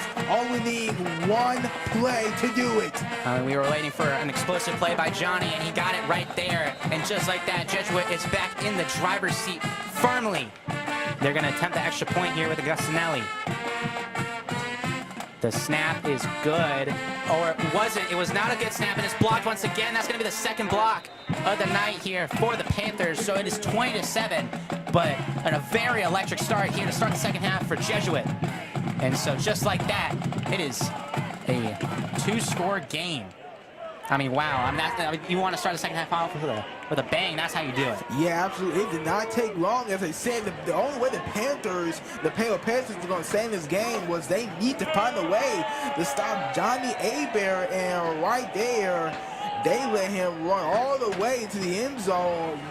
Only one place. That is not how you want to start this game off, especially in the second half. If you're the Panthers, as now you're down by at least 2 touchdowns to start this second half, but still enough time to get back in this game, but not the great start that you were looking for. Yeah, for sure. Johnny and the offense started out on the left side of the field. He ran it right. He bounced back out to the left and ran down the left sideline for a very solid touchdown It is now 20-7 here with 11 minutes and 42 seconds remaining here in the third quarter.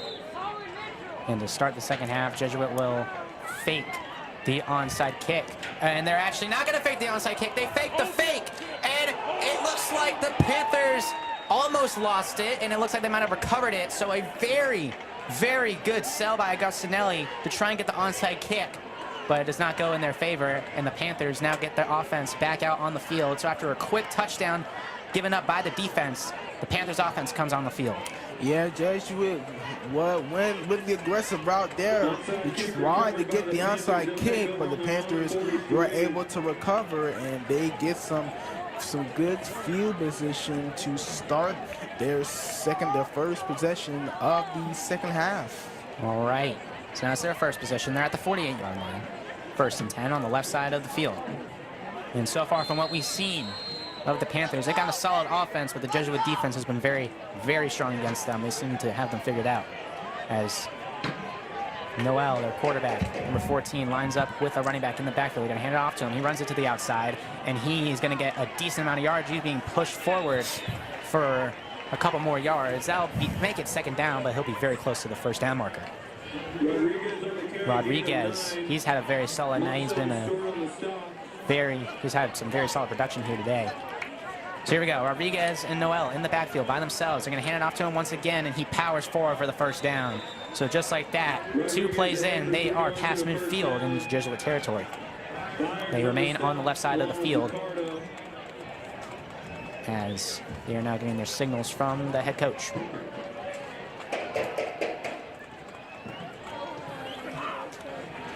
All right, 3 receivers, 1 on the left, 2 on the right. Noel with a running back next to him. He's going to hand it off to him. It's going to be a forward run on the inside. That'll make a second down in a couple as he gets it to around the 40-yard line of Strake Jesuit's territory. And Rodriguez getting some nice runs, some nice yardage on these runs to start the game, at least 4 or 5 yards.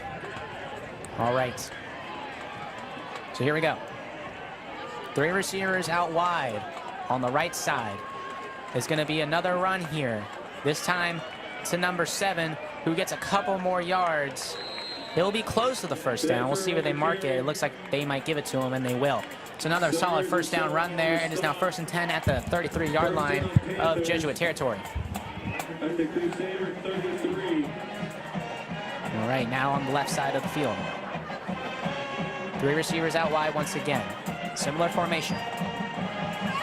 In motion, number 19 across the field, and they're going to throw it out wide in the flat, and oh, it's a drop! He had him wide open on the out route towards the left side of the field, but he couldn't hold on to it, and so it'll be 2nd and 10, staying in the same spot at the 33-yard line. Yeah, he had his hands, but didn't have great control of the football and was not able to come up with the catch. So now 2nd and 10. Noel, alone in the backfield. He's going to throw it, and he's going to go deep down the left sideline towards the end zone, and it's a little bit further out of bounds than expected. There's a flag on the play, so we'll see what this is about. So as of right now, it's 3rd and 10. We have offsides on the defense. 5-yard penalty. Still second down. So an offsides penalty on the defense moves the Panthers up 5 yards, and it'll remain 2nd down. All right, so with 9 minutes and 47 seconds remaining, the Panthers have the ball at the 28-yard line. And the same formation as they were in on the left side of the field. They motion number 6 across the field, along with number 3. Rodriguez goes into the backfield. A lot of motion here. They move number 5 across. It's going to be a jet sweep to him. He's moving across to the left side of the field. He's heading towards the left sideline, and he is pushed out of bounds, but it looks like he got the first. So a very solid jet sweep call there by the Panthers as they switch sides of the field once again. It is now 1st and 10, or he actually looks to be a little bit short. It is actually 3rd and 2 at the 25-yard line. It's now 3rd and 2, lining up on the left side of the field. Yeah, this is a big down here for the Panthers. Cannot afford no big-time mistakes here. In a jumbo type of formation, the Panthers Gonna hand it off up the middle, and he is stopped quickly, but he is powering forward and pushed forward as well to get the first down. And the Panthers are knocking on the door of the red zone here as they're looking to strike back and make it a one-score game once again. So here we go. Fullback and running back next to Noel in the backfield. Noel's gonna chuck it down the sideline and incomplete. He threw it to the right sideline. And there's a flag on the play after the incompletion, and it looks like we might get a pass interference call. Yeah, definitely will most likely be on Jesuit, and that could put the Panthers half the distance to the goal line. Automatic first down for them. So Noel threw it down the right sideline for his receiver. It came up incomplete, but Offensive pass interference. and it will be a pass interference, but on the offensive side of the ball. So Noel went to the right down the sideline for his man, and it was a little bit short. Alongside that, there was an offensive pass interference, so they will be moved back. So it'll be 1st and 25 at the 36. So after being right in front of the red zone, they are moved back a little bit further. Yeah, we were thinking it would be on the defense, but no, it went on the offense, and that is huge for Jesuit as it puts Panthers back by 25 yards. They have a fullback and a running back in the backfield. They got 3 receivers out wide, and they're going to hand it off to him. He moves to the left side of the field. He's got a lot of room, making that miss. He powers forward, and he's close to the first down. Oh, no, excuse me. They are back to the original line of scrimmage. So that makes it 2nd and 11. It'll be actually a little bit short of the original line of scrimmage. Noel in the backfield by himself. 4 receivers out wide, 3 on the left, 2 on the right. Looks like they're setting up a screenplay here as the 3 receivers on the left are all lined up next to each other. He's under pressure. Noel, and he is brought down. The linebackers blitzed and got him. Number 24 on the sack, and that sets them back a little bit further. That brings up 3rd down.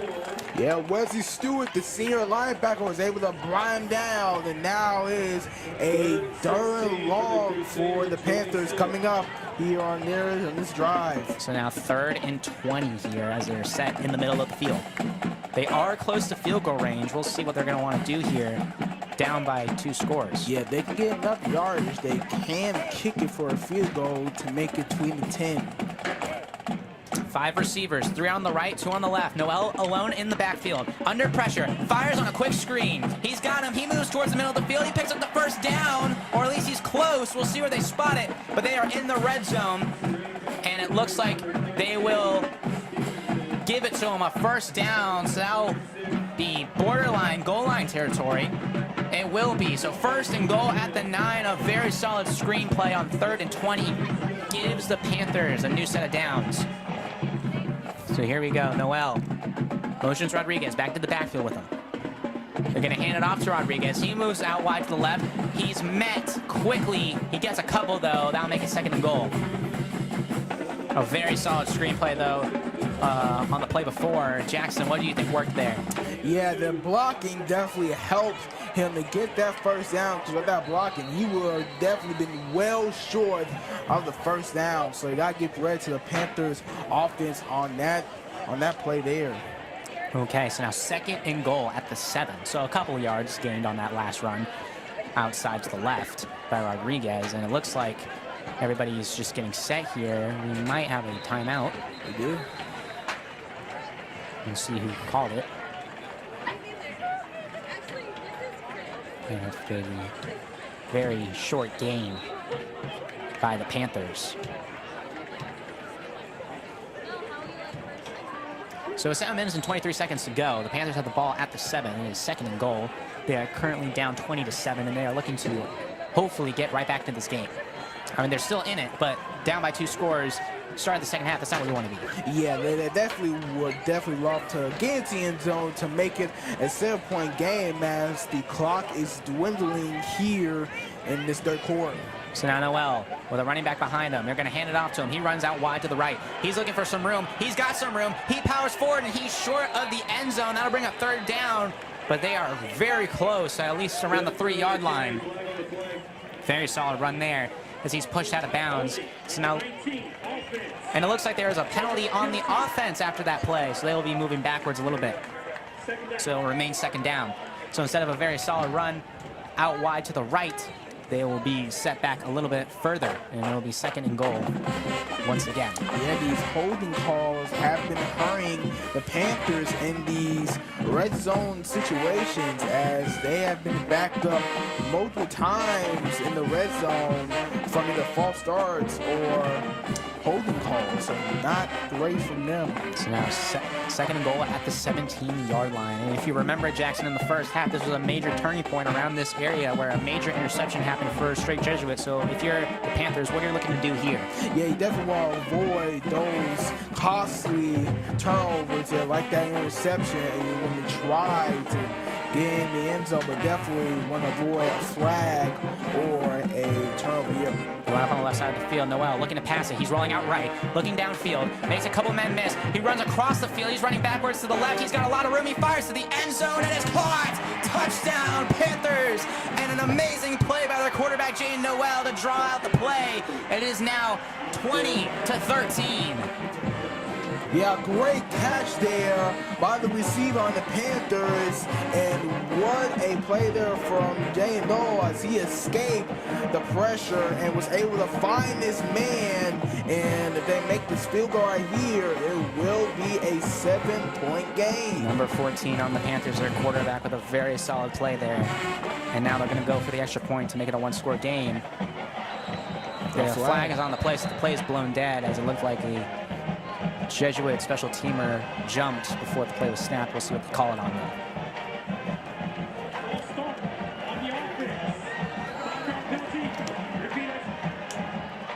So it will be a false start penalty on the special teams for the Panthers, and they will be set back a little bit further for this extra point attempt. So here we go.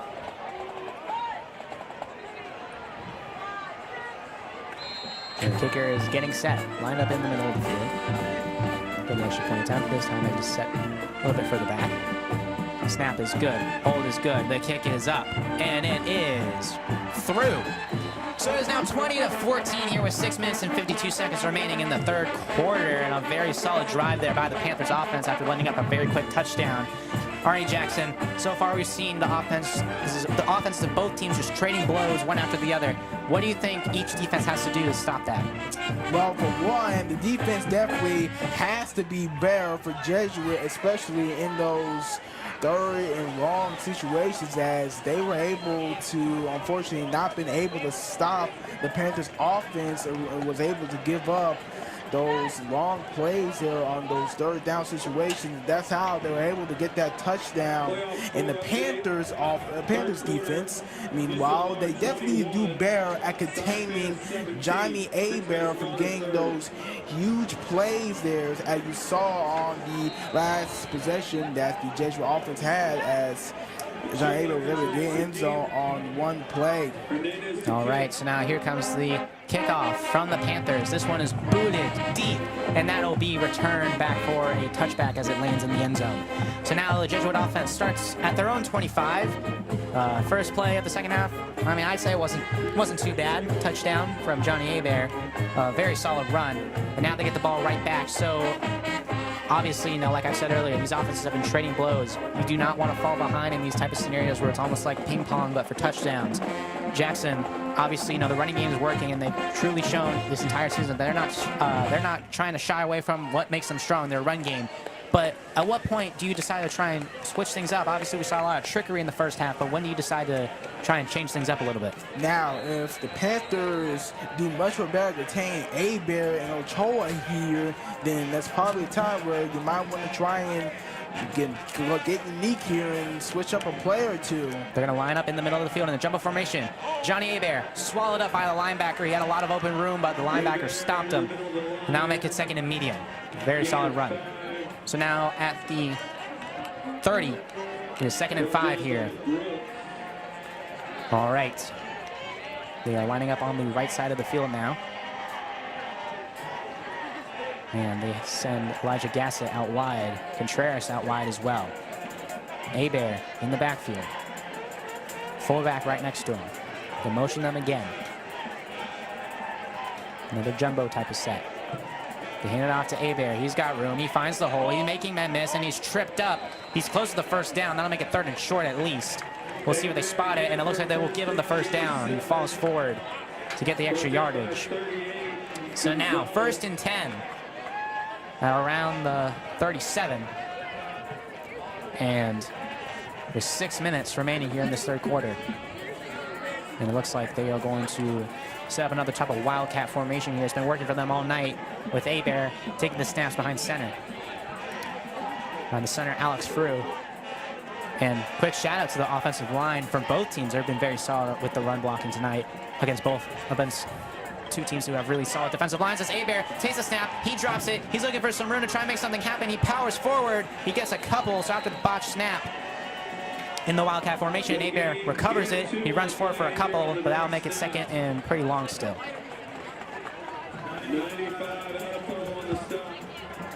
So 2nd and 8 at the 39-yard line. Here comes the Jesuit offense remaining on the right side of the field. Ochoa in the game. Wegleitner is still on the sideline, it appears. And Abear will remain in wildcat. The defensive line and the linebackers looking to rush quickly. And Abear runs it out wide to the left. He's got a lot of room. He got a good block from Contreras as he's tripped up. But he is close to the first down as that'll bring him 3rd and short. Very solid play call there as they motioned Contreras across the field. Abear followed him to the left side. And a very solid run there. That makes it 3rd and short. 3rd and 2 to be exact. The Paetow Panthers still having trouble at containing Abear. They was able to get a good run there thanks to the offensive line, as now it's a 3rd and short right here. All righty, 3rd and short. Abear, looks like he's going to take the snap once again. So far, the Wildcat has been working for them. 3rd and 2 at the 45-yard line, looking to get another first down. Abear in Wildcat once again, next to another running back. He's going to run it out wide to the right. He's got a lot of room. Does he have the angle? And he is pushed out of bounds with a very solid run across the 20. He ran it out wide to the right where nobody was down the sideline, and another very solid run there by Johnny Abear with 3 minutes and 57 seconds remaining. We'll see where they spot it, but that is an easy first down, and they are really close to the red zone. In fact, they're in it at the 19-yard line. Yeah, great run there from Abear. He saw that no one was there on the other side, and he just ran right over there as he got the first down and more, and now that puts Jesuit in Panthers red zone. That puts Johnny Abear over 200 yards this game. This time they put Ochoa in the backfield. He makes a man miss. He's going to fight forward for a decent gain, and they are even deeper into the red zone now. That makes it 2nd and medium. Now lining up towards the middle of the field, the Jesuit offense so far is moving. Very solid plays by key contributors. Everybody's getting set, getting signals from their coach. Ochoa remains in the backfield. And the fullback, number 32, along with him. Jumbo type of set. Here we go. Wegleitner under center. Hands it off to Ochoa. He's making a miss. He tries to bounce it back inside, but he is met quickly, so he gets a couple there. We'll see where they spot him. There's a flag on the play. So as of right now, it'll be 3rd and medium, but we'll see what happens after this penalty. Yeah, that flag came out that late, was a very right late flag, so this could really change where the ball is spotted.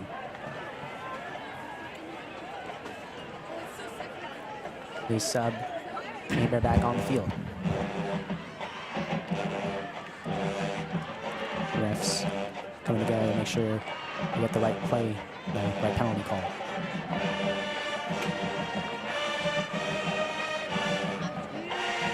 And it looks like there is actually no flag on the play, so it'll remain 3rd and 5 at the 14-yard line.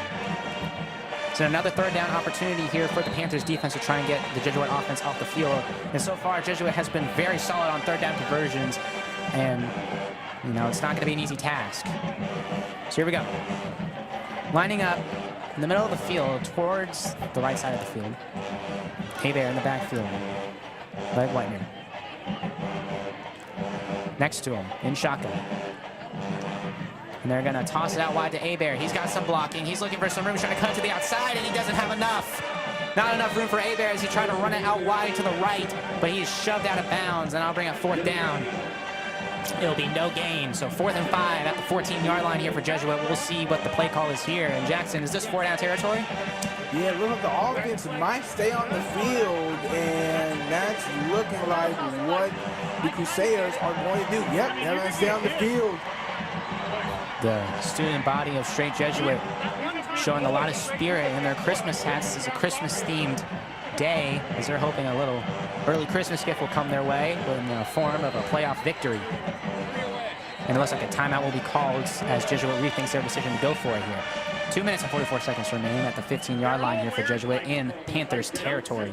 Yeah, definitely getting close to the 4th quarter as Jesuit looking to increase their lead, but this is a big decision for them as they decide if they want to go for it or they want to play it safe and try to kick for a long field goal here on 4th and 5. Yeah, 4th and 5. We'll see if they're going to go for a field goal here. Aiden Agostinelli, he's a very solid kicker. He's very solid and accurate on extra point attempts. He hasn't had many field goal opportunities, but in the field that he has had, he's looked great. But also, the special teams unit for the Panthers has been solid all night. They have stopped a lot of extra point opportunities for the Jesuit special teams. They've had a lot of onside kick opportunities that they haven't gotten back. Overall, I think the special teams unit for the Panthers is really keeping them in this game. Yeah, there's a risk on both sides, with not getting the 4th down if you go for it, but also if you go for a field goal, there is definitely a risk of it getting blocked. As you mentioned, the special teams for Panthers have been very good in this game. They've already blocked 2 field goals, both being extra points. Alrighty, so here we go. It looks like the Jesuit offense will remain on the field here for 4th and 5. They will line up on the left side of the field. Abear lines up next to Wegleitner. The crowd is cheering, getting loud. In shotgun is Wegleitner. He's got a couple of receivers out wide. Here we go. It's going to be a play action. Wegleitner rolling out to his right. He fires, and he can't hit Abear. He was hit as he threw it and came up a little bit short, so a turnover on downs there for the Panthers, and that's a major momentum shifter as now in a 1-score game, they're about to get it right back and hopefully tie this game up. Yeah, great defense from the Panthers as the coverage on that pass, it was all tight for them as Wegleitner was not able to get nothing there as they forced him to pass with that pressure coming, and now the Panthers get the ball back with a chance to tie the game late in the 3rd quarter. A big stop for them. Yeah, so the Jesuit defense, this is probably going to be one of the most important drives of the night. The Panthers lining up at their own 15-yard line. They motion their tight end around, lining up on the left side of the field. They're going to hand it off to Rodriguez. He's had a very solid night tonight. He's met quickly at the line of scrimmage and is swallowed up. We'll see where they spot it, but it looks like it's going to be no gain as that brings us 2nd down. A gain of 2, so it will be a couple of yards. 2 minutes and 23 seconds remain here in this 3rd quarter as we slowly but surely head to the most exciting quarter of the game. 4th quarter. And this game has been very entertaining. They're going to hand it off once again. This time he's going to run it towards the middle of the field, and he's going to be pushed forward. He's bulldozing through, and he gets the 1st down. A very hard-fought battle won by Rodriguez, the running back, and he's going to get the 1st down. Well, way to get that 1st down. As the offensive line just bulldozed the defender and was able to help the running back get that 1st down. All right, another handoff here. He's been working tonight, and he is going to fight forward again for a decent gain. That makes it 2nd and medium. So now at the 31-yard line in the middle of the field, on the right side of the field, they will line up. 2nd and 4 at the 37-yard line. They're quickly moving up the field. Their quarterback, number 14, lining up in shotgun. He's got a fullback and a running back next to him. We're going to hand it off once again. It's to Rodriguez again. He's going to power forward. He has a hole, and he fights forward once again. He easily gets the 1st down, and just like that, they are very close to midfield. Yeah, they are very close to approaching Jesuit territory here, very close to their red zone as the running game for the Panthers have been doing all the work here as of late. That pushed Rodriguez over 110 yards on the night. They're going to hand it off to number 7 this time. He bounces out to the right side. He's got some room. Down the sideline, push out of bounds, but another first down run there for the Panthers. And they are past midfield and into Jesuit territory with 1 minute and 5 seconds left here in the third quarter. Yeah, the running game for both teams have been stellar tonight as Rodriguez gets over 110 rushing yards. Yeah, I mean, this is the playoffs. This is where big players make some big moments happen, and it's happening right now. And they're going to run it once again. He stopped quickly, so a decent gain there. We'll see where they spot it. He runs towards the middle of the field. That brings up 2nd and 7. So right now, if you're the Jesuit defense, I mean, you got to make sure you figure things out quickly, because although it is a one-score game and you currently have the lead, if they score a touchdown and get the extra point, they are up by 1. Yeah, especially after the Panthers block that extra point. Lining up in the middle of the field. They're going to hand it off to Rodriguez again. He's fighting forward. Another solid game, but that brings up 3rd down. Alrighty, so a major 3rd down opportunity here for Jesuit to try and knock the Panthers off of this very strong drive. Yeah, if you're the Jesuit defense, you want to get a stop right here. The biggest 3rd down of the game so far. A fullback and a running back lining up on the right side of Noel, the quarterback, number 14, as they line up in the middle of the field. We got 2 receivers out wide to the right. Clay Stadium is shaking as the crowd is bringing on the pressure here on 3rd down. They're getting their signals from their quarterback, their head coach, as they will let the clock wind down. So we head into the final quarter of this first round of the playoffs in Jackson. So far, we've been treated to an amazing game. This has probably been the best game of the season here at Clay Stadium, and it's all coming down to this, the 4th quarter in the playoffs, with a close game as the Panthers trying to stay alive against Strake Jesuit as they look to not only tie this game but take the lead and go up by 1 with a field goal if they get a touchdown here on this drive to start the 4th quarter. Either way, a big drive for them coming up, especially on 3rd and short. Alrighty, I mean, this is playoff football at its best so far. I mean, this seems like it's going to come down to the wire. I mean, if you're the Strake Jesuit right now, currently with the Panthers driving, you're only up by a couple, and if they score a touchdown and get the extra point, they take the lead. Jackson, what am I planning here? Honestly, if you are the Panthers, you know that your running game with Joanne Rodriguez has been working all night, has put you up by 14. And right now, if I were the Panthers, I would go with your hottest player right now in the offense, with Joanne Rodriguez. Already has over 110 rushing yards, and I wouldn't be surprised if they give it to him right here to get this first down on 3rd and short. But we're about to find out right here. Yeah, it's a very different formation now. They've got a couple receivers out wide, Rodriguez being one of them. Noel in shotgun by himself in the backfield. We're going to see what this play is here. I feel like this might be his 3rd and 3. A very big play. The crowd is shaking the stadium. Here we go. They motion Rodriguez back into the backfield. Looking like it's going to be another run here. Good snap. They're going to run it with Rodriguez. He's fighting forward. Flag on the play. It looks like he might have picked up the first. We'll see what this is. As of right now, it looks like it's going to be a 1st down run. Yes, a possibility this might be coming back or holding, but we're about to see here. We'll see what the penalty is on. As it looks like we'll have a quick timeout here for a little bit. But man, what a game so far. The crowd is bringing energy. It's coming down to the wire. It's the 4th quarter in a 1-score game. Homeboy Jackson, I mean, what a way to end this season, at least here for CSN. Yeah, also, what way to start the playoffs for the Jesuit fans. Oh.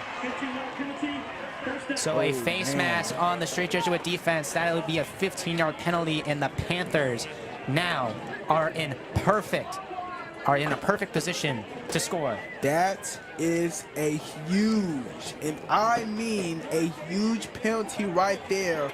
And that is 15 yards and an automatic first down. And that puts the Panthers in the driver's seat to get the touchdown right here. And if they make the extra point, they're going to go up by 1.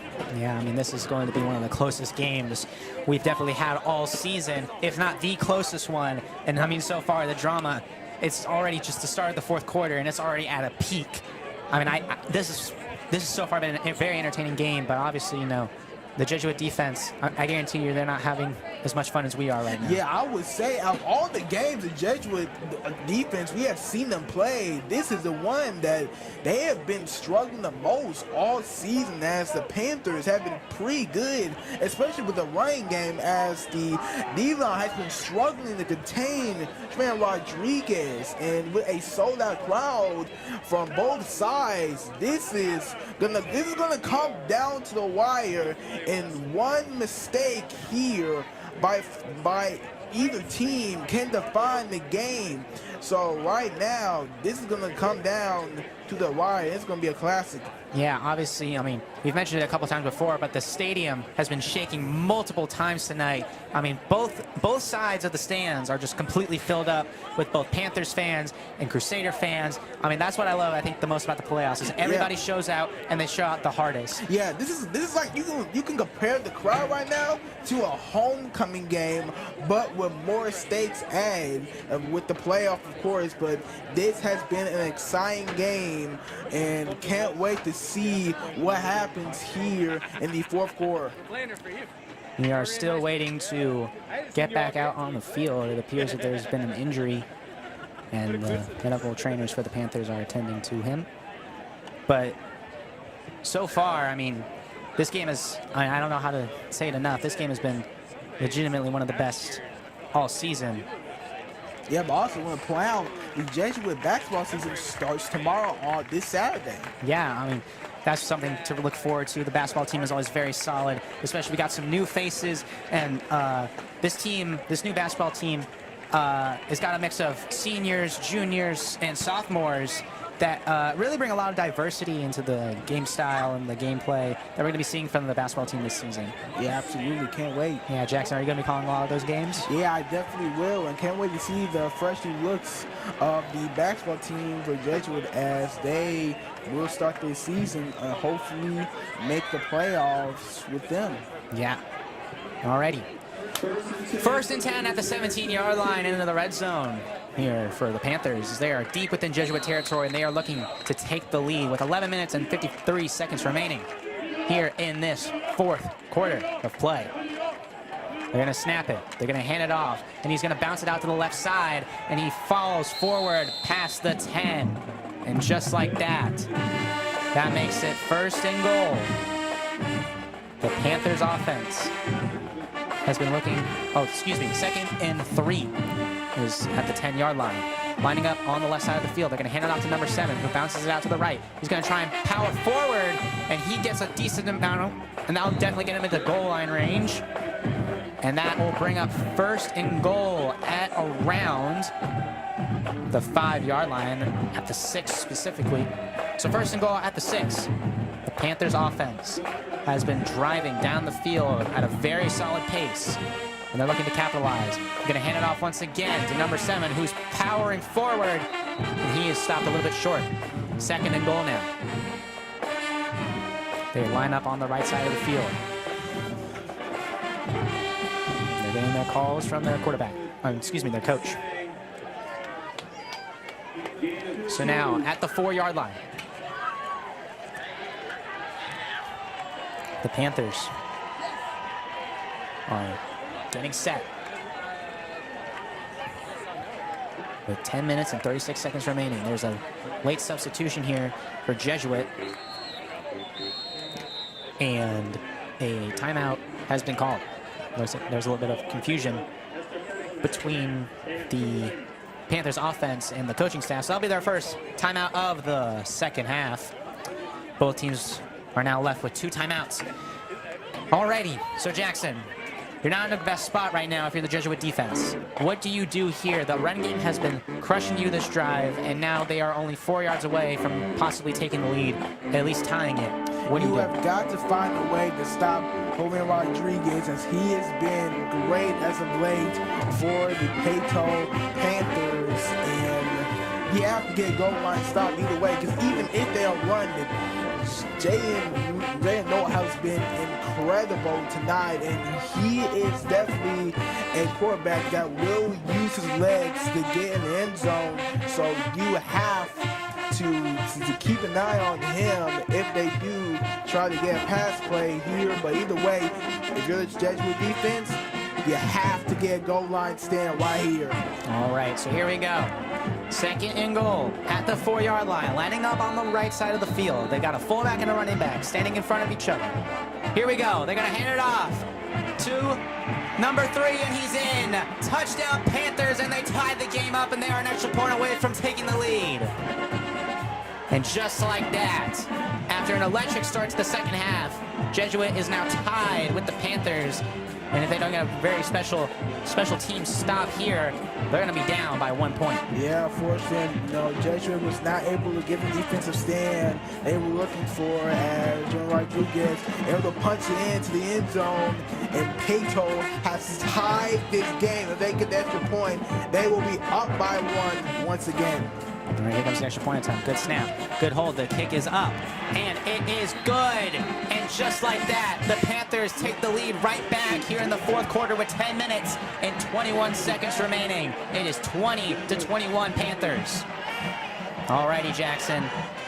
So now there's 10 minutes remaining. If you're Strake, you're down, but you don't want to try and score instantly. You want to take a lot of time off the clock. Yeah, absolutely. You definitely do not. You still need to score, but you definitely not want to score fast and leave enough time on the clock for the Panthers to navigate around and get in the end zone to take the lead once again. So you have to play the clock very wisely here if you're the Jesuit offense. And like I said earlier, special teams, that might be the deciding factor in this game, as now due to very solid special teams play by the Panthers, they are up by 1.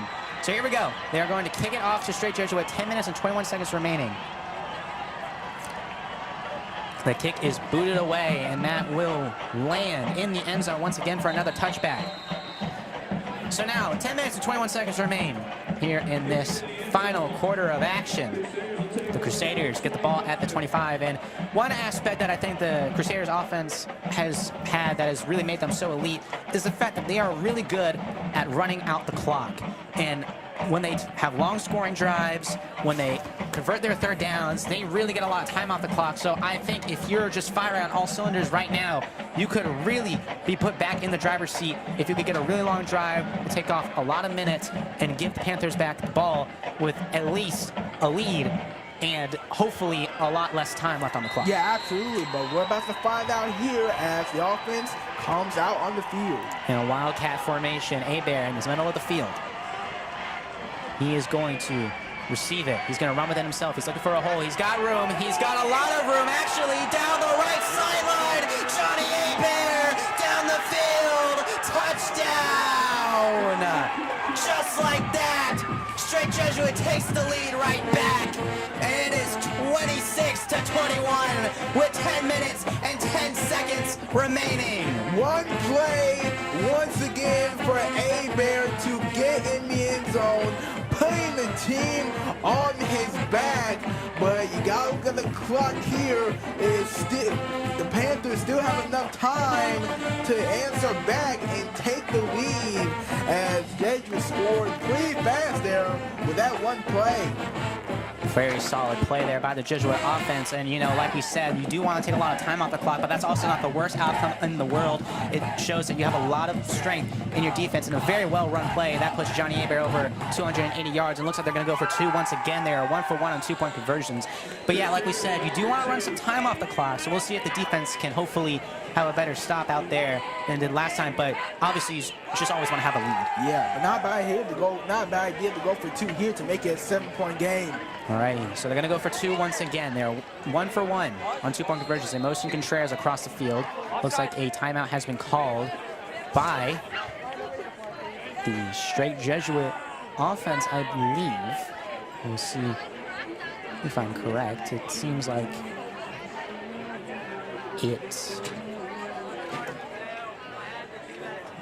will be. It seems like a timeout was called. Yeah, it looks like it's a timeout. I believe so. Johnny Hebert is now, after that run, averaging 11 yards a carry. And I mean, that's what's really made him so strong is as the game goes on, he seems to just figure out defenses so well. And I mean, right there, we saw it. He ran another wildcat. He found a little hole. He went through it, and he just ran down the sideline with his very strong speed. And overall, I mean, just a signature Johnny Hebert run. That's really what's gotten them to this point. And hopefully it's going to get them across the finish line. But right now, you obviously got to get the 2-point conversion. You don't want to fail on another conversion attempt. Yeah, because that can definitely prove to be very costly late in this game. So if you're going to go for this 2-point attempt right here, you better hope that you make it. For sure. They are so far failed on 2 conversion attempts. Both of them have just been 1 extra point attempt, and they converted on a 2-point attempt early in the game. So here we go. Jesuit is lining up in the middle of the field at the 2-yard line. Oh, no, excuse me, the 3-yard line. Here we go. Hebert alongside Leitner. He's going to throw it out to the fullback. It was a play action, number 32 with the catch, and they convert on another 2-point attempt. Jack Wegleitner with an amazing throw to number 32 for the 2-point conversion, and just like that, it is 28-21.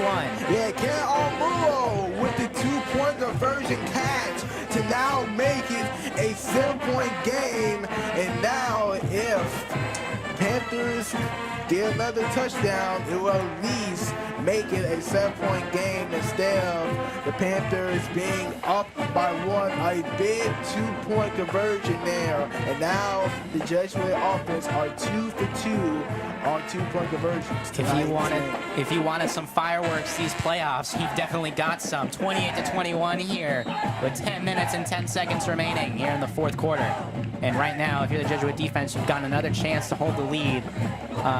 Jackson, so far, the offense has been doing their part. What does the defense need to do here? They have to stop Jovan Rodriguez. That is literally the best way I can put it. They have to find a way to stop him. And he has been dominating and running all over the defensive line, really the entire defense of Jesuit, not only in the 3rd quarter, but in the 4th quarter as well. Pretty much in this entire game, they need to be more tighter on the rushing game for the Panthers. So this is going to be a big possession for the defense. They fake another onside kick here.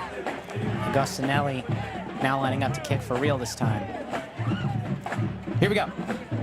After the touchdown, it is going to be an actual onside kick. A flag is thrown as the Panthers receive it. The ball came out, and it looks like we'll see who gets it. There was a flag thrown quickly as that play was happening, so we'll see what happens after that. The ball rolled out of bounds. I believe the Panthers might still have it, but we'll see after the penalty is called. We'll have a quick timeout here for a second as there's an injury on the field. And let the trainers train to him. But yeah, so that last offensive possession by Jesuit, you run the Wildcat formation. Like we said earlier, the very creative play calling that this coaching staff has brought on this season has really allowed Jesuit to thrive. And we've seen it there. The Wildcat formation, Jackson, what do you think really lets it work? Because it's a play that Jesuit has ran a lot this year. What do you think has really made it stand out as one of their best plays? Well, it helps that the Jesuit offense, the O-line for their offense, has been very good this season. But also combine that with Johnny Hebert, then you're going to have a lot of success with the wild card offense, especially with Johnny Hebert running it. So you're going to see plenty of success with that call there, and it's definitely working for them tonight. So it looks like there was an offsides penalty on the kicking team. So The Panthers will get the ball at the 41, their own 41, and they will start their offensive drive here. They got 3 receivers out wide to the right as they start on the left side of the field. 14, their quarterback, Noel, under center, in shotgun. They motion the receiver out wide.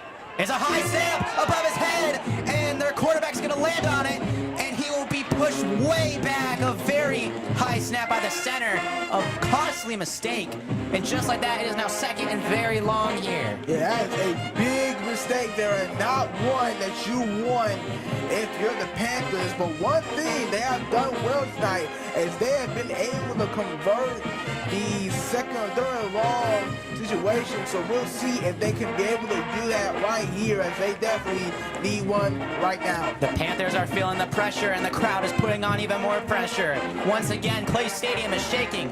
Here we go. They're going to throw it. He's got the short completion over the middle of the field, and it's caught. So after a major loss on 1st down, they get close to the original line of scrimmage. It was 2nd and 29. It'll now be 3rd and a little bit closer. But the crowd is shaking Clay Stadium. They line up on the left side. They're going to try a screen play here. They get it to Rodriguez, who makes the catch. He's got some good blocking. He's pushed out of bounds. So it was originally 3rd and 14. We'll see if they got the first, and it looks like they did. So after a big mishap on 1st down, they managed to recover and get the 1st down once again. Yeah, like I said, they have been very good in this game, reverting those 2nd longs. They do just that. So now they're lining up on the right side of the field. It looks like a timeout is going to be called on Strake Jesuit here. With 8 minutes and 55 seconds left, that will be their 2nd timeout of the half. So they'll have 1 timeout remaining here with 8 minutes and 55 seconds. But yeah, so far the Panthers offense, they're not backing down whatsoever. They were a little bit slow in the 1st half, but now they're starting to really pick it up. Yeah, this has turned into an offensive slug phase. As of late, after early in this game, it's been pretty much defensive, but now the offense for both teams has been the main points in this game as of late, as we are coming down to the final minutes of the 4th quarter, as the Panthers are looking to tie this game. Yeah, so, I mean, and thank goodness that the Crusaders managed to get that 2-point conversion on their last drive, because now if the Panthers were to score, it only ties up the game. It doesn't give them the lead. Yeah. So here we go. Lining up on the right side of the field. The Panthers have 2 receivers out wide. Oh, excuse me. They got 3 receivers out wide, 2 on the left, 1 on the right. They have a running back in. 14, their quarterback in shotgun. They motion the receiver across the field. It's going to be a handoff, and he's going to run forward right into 2 defenders. A very solid wrap-up tackle by both 91 and 99 of Strake Jesuit for no gain. Yeah, ran to the captain, McGregor Byers, and Charlie Pesek. And he did not get nothing there, I believe, no yards. It's actually going to be a loss of yards, so they move back to the 50-yard line. It is 2nd and 11 now. They remain on the left side of the field. They have 4 receivers out wide now. They keep their running back in behind the quarterback, who stays in shotgun. They motion the running back out wide towards a flat route. He's going to try and sling it over the middle of the field. He makes the catch. He looked right. He got a man on a curl route. And just like that, it is 3rd and medium. Very solid play call there. It's 3rd and 4 at the 43-yard line in Jesuit territory. And the Jesuit defense, you have another 3rd down situation here. This is, again, one of those downs that you really have to win. Yeah, key 3rd down, big one, coming up here. Clay Stadium shaking once again. 3rd and 4. They hand it off, and he's got room. He's tripped up. We'll see if he got the 1st down. He reached for it. It'll be 4th down, but very close. I would be shocked if they bring on the punt unit here. Yeah, they're stay on the midfield. They're gonna go for it. 4th and less than a yard at the 41-yard line. Here we go. High snap, and he does it in the backfield. An incredible stop by the Jesuit defensive line. A turnover on downs, and it is with 7 minutes and 26 seconds remaining. They get the ball right back. The biggest turnover on downs of the game right there, as the defense swarmed Dylan Rodriguez. There's a flag on the play, though. Let's see what this is. Yeah. That came out late, right after the play. Very interested to see what flag is and who is penalized on this. Hoffman on the penalty on the defense. After the block. 15-yard penalty. All right, so Jesuit will remain in possession of the football, but what a stop by the defense. And I think I mentioned it earlier, one of the most underrated parts of this team is their defensive line, who have just been swallowing up running backs and quarterbacks all season, and it showed right there. They brought the blitz, and they met the running back, who has been dominating them all night in the backfield before they even got the handoff off. I mean, what a stop. Yeah, it hasn't been their best game this season, but boy, when they needed a play, they got a play, and they were able to stop the Panthers offense on that 4th and short. What a play from them. They motion a lot of receivers out wide. They got 4 receivers out wide, including Jack Whiteleitner, their quarterback. Hebert, the quarterback now in Wildcat formation. He's going to try and run it again. He's tripped up. It is going to be 2nd down, but right now, if you're the offense, your main job, your #1 priority, run out the clock. You have the lead. It was a very solid stop by the defense. And now you just got to make sure you get at least a couple minutes off the clock. It is now 7 minutes and 4 seconds remaining here in the game. It is 2nd and 25. There was a penalty that moved Strake Jesuit back further than expected. So now here we go. Whiteleitner under center. He motions 2 guys to the left. He lines up on the left side of the field. Contreras out wide. Hebert in the backfield. He hands it off to Hebert. He's got room. He's running up the middle, and he powers forward, and just like that, they are very close to getting another 1st down. I'll make it 2nd and 10. Or 3rd and 10, excuse me. 3rd and 1. A little bit of confusion there. I apologize. Now lining up on the left side of the field once again. 3rd and 1. Another 3rd down opportunity here for Strake Jesuit. And so far they've been very solid on 3rd down. Let's see if they can convert another here. Whiteleitner under center. Jumbo formation. 2 receivers out wide. Hebert in the backfield. Same formation as the last play. And Whiteleitner going to hand it off to Hebert, who's met quickly. He's going to try and power forward. We'll see if they spot it. He actually stays on his feet, but I think they blow it dead. He might not have gotten the first. They will not rule it. A 1st down. So a 4th down situation here for Strake, and you do not want to punt the ball, but you also don't want to lose the 4th down conversion either. Yeah, looks like they're going to let them stay on the field possibly here. They're thinking about right now if they're going to either let the offense stay on the field or punt.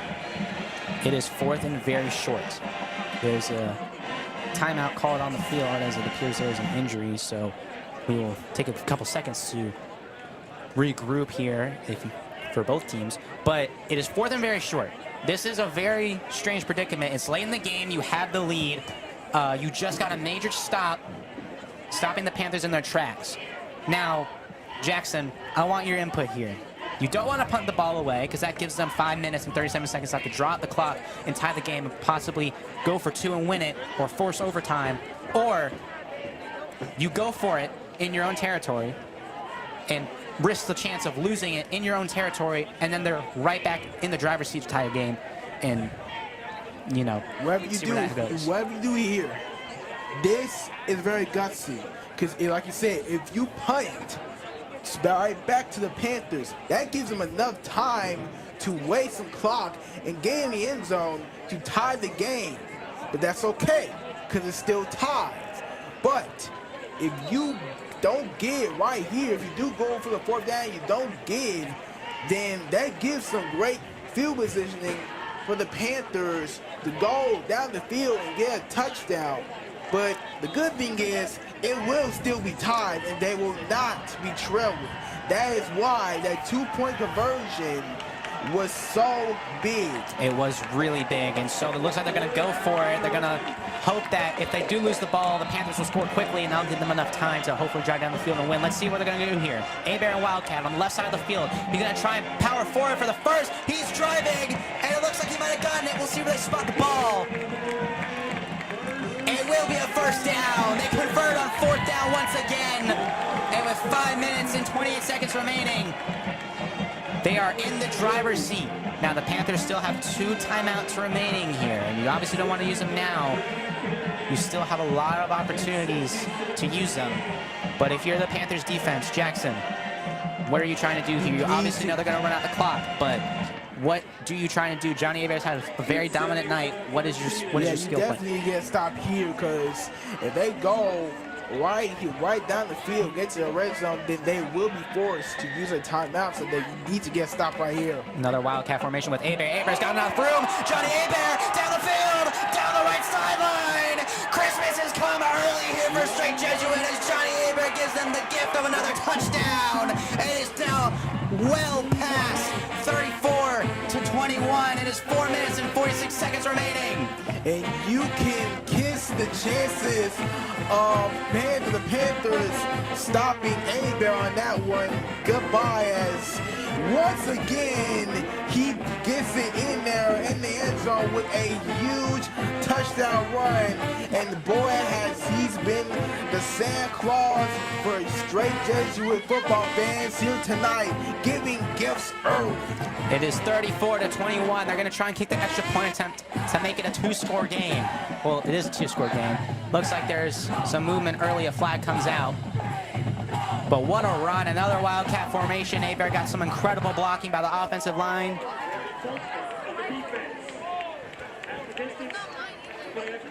So it was an encroachment on the defense. That moves Strake Jesuit even closer to the goal line. Looks like they're going to try and go for 2 here. Yeah, they will, as they're definitely thinking about it. And all the momentum that was going for both teams has just gone all in for Strake Jesuit. I mean, an amazing blocking performance by the offensive line tonight, allowing a lot of those ginormous runs. That puts Johnny Abear over 350 yards. And oh my goodness, that was just an incredible run. That was a incredible, a clutch run, as right when he got through that hell of a space, he was gone. And just like that, he has just turned this game upside down, as Jesuit is now up by 2 touchdowns with 4 minutes and 46 seconds left in the fourth quarter. That is a game-changing touchdown right there. They keep Abear and Wildcat. They're going to go for 2 to try and put in the final dagger, and he's just going to walk in. A 2-point conversion. It is now 36 to 21. 4 minutes and 46 seconds remaining. And the Strake Jesuit home football crowd is going wild here, as the first round of the playoffs is slowly but surely looking like it's going to go in their favor. I mean, wow. I mean, this is a close game. It's been very close all game, and Johnny Abear just broke it wide open. That just shows you the resilience of this football team, the resilience they have had all season. This is not the first time they've been in a game like this, and they just won a close one against Fulshire a few weeks ago. And that game right there, and this game tonight, defines how good this football team has been this season. No matter how big they're down there, they are not going to stop fighting, and they will find a way to come out with the dub, as they have been scrappy here tonight, and they need it big. Alrighty, Augustinelli, he's looking to kick it off after the major touchdown and 2-point conversion here late in the game.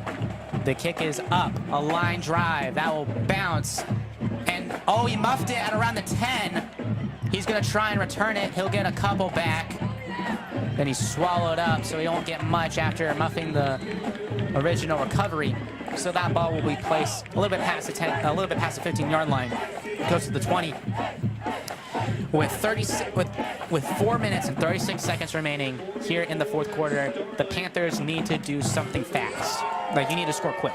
Yeah, oh yeah, you definitely need to score, because you don't have much time left. There's only 4 minutes and 30 seconds left, and if you're gonna have any chance of trying to stay in this game, you have got to get something on the board, and I mean fast.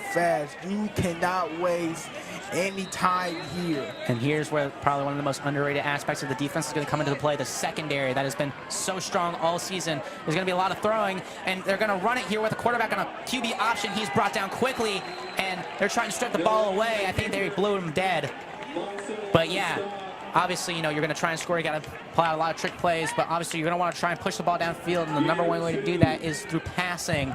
And like I said earlier, this secondary has been so strong all season. They do not let up big plays. This is where it's going to show right here. So here we go. 2nd and 8. They're going to throw it. It's going to be a screen. He's under pressure. Byers, an incredible sack. He stopped the screen. amazing play. Oh, excuse me, that's actually 51 on the sack. David Sang, an incredible sack there. It's now 3rd and 17, and just like that, the Panthers are struggling. They are in the middle of the field, lining up. They've got a couple receivers out wide. One on the left, 2 on the right. He's got a running back with him in the backfield. Number 14, their quarterback, in shotgun. Takes the snap, looking downfield to pass it. He's under pressure, and there's Byers! A sack at their own 1-yard line. The captain with one of the biggest plays of the night. 3 minutes and 14 seconds remaining on the clock. And this last play will probably determine how this game will end. The defensive line that has really stepped up here late.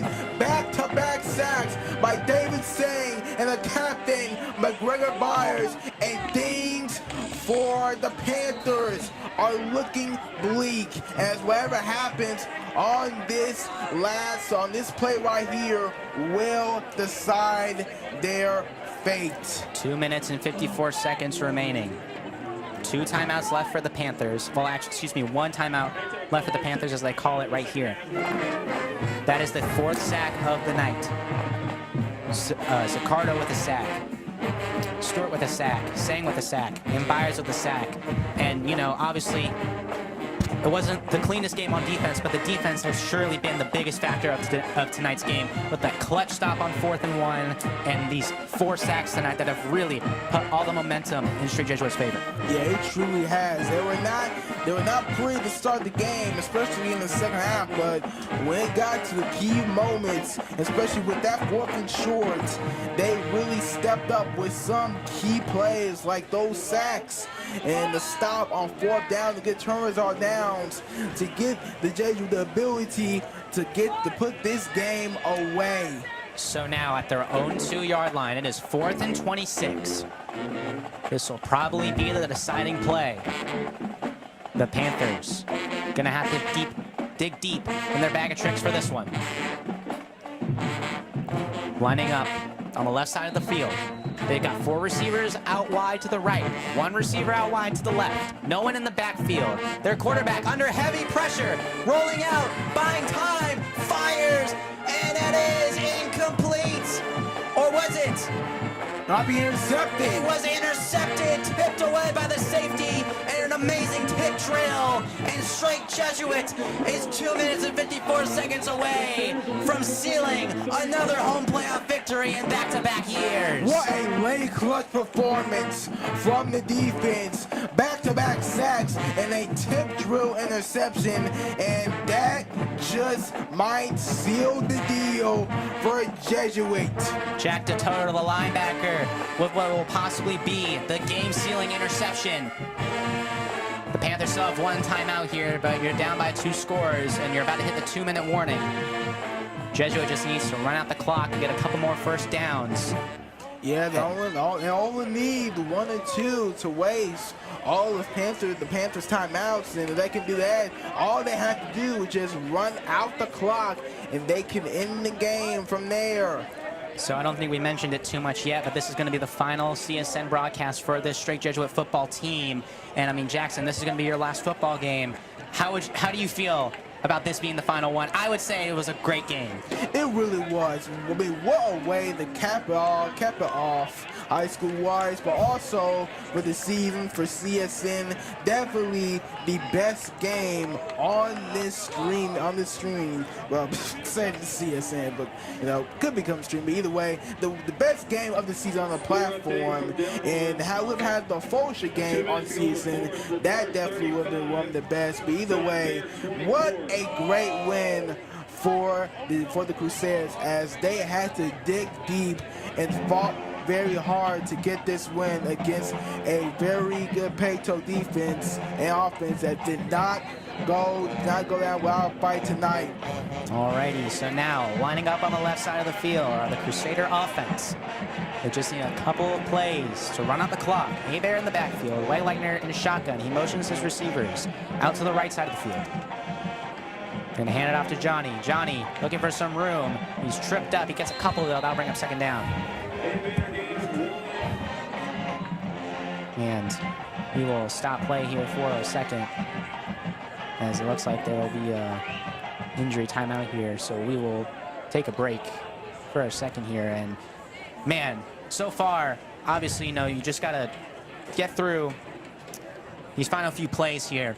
You know, the Panthers still have one timeout. They're obviously going to try and use it. But, I mean, let's just focus on a lot of the key aspects that really won Strake Jesuit this game. Obviously, the offensive line. The offensive line, hands down, it's got to be one of the most underrated aspects that really won them this game. They had very solid blocking for Johnny and Ochoa. Overall, they've been very amazing. They really have been. Give credit them. They have been one of the key factors in making those holes for Abear to run through and to get those multiple touchdowns he has tonight. And the defense, man, they did not have the best games they've had this season. Did not start really great in this game, but when they stepped it up, boy, they stepped it up to get a play, and it really helped this team, the Crusaders, to seal the win tonight.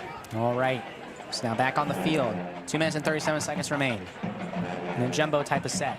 Now on the left side of the field. Abear in the backfield by himself. They're going to hand it off to him. He's got room. He's going to find the hole. He's going to power forward, and he's going to be very close to the first down. We'll see what they spot it. And that will be not enough for the first down. He'll be a yard short at the 26-yard line in Panthers territory. We'll see if that will be the last play before the 2-minute warning. It looks like they will try and run out the clock here and let the 2-minute warning hit. Alrighty, 2 minutes remain here in this final quarter of playoff football. The first round has so far been electric. Strake Jesuit needs one first down to seal it. And it looks like they're going to try and do it here in the home playoff game here in Clay Stadium. Christmas themed. If you are in the crowd, you just see a bunch of Christmas hats here from everybody. Red, green, white, all the colors, festivities, you know. It is November, but the Christmas spirit really showed up tonight.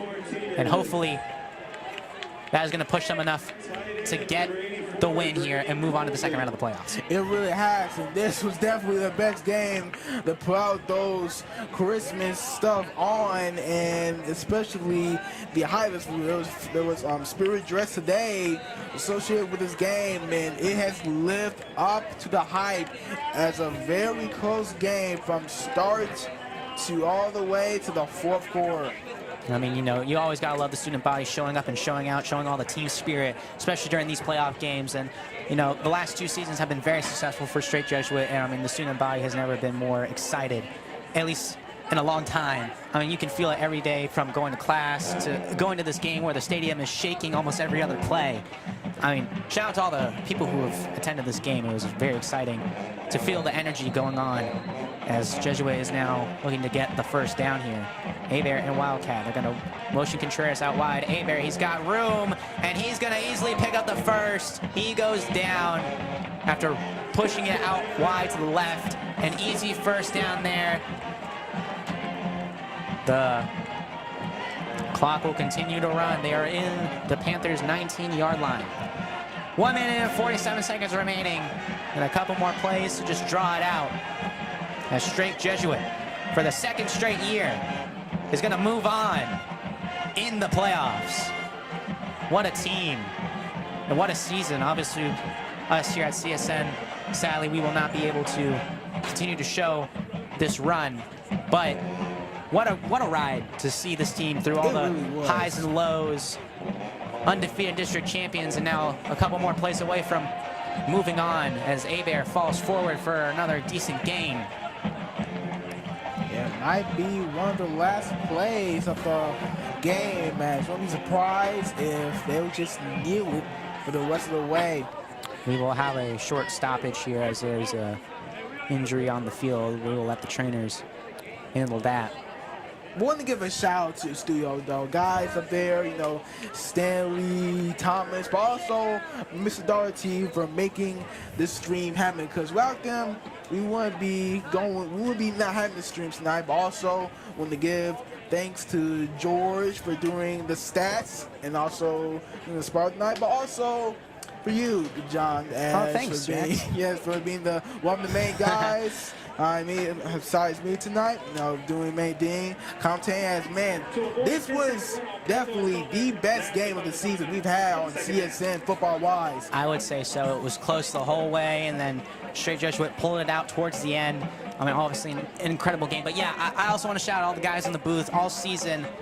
They have been working the hardest. They've done a lot of work, a lot of hard work behind the scenes. They made some incredible graphics.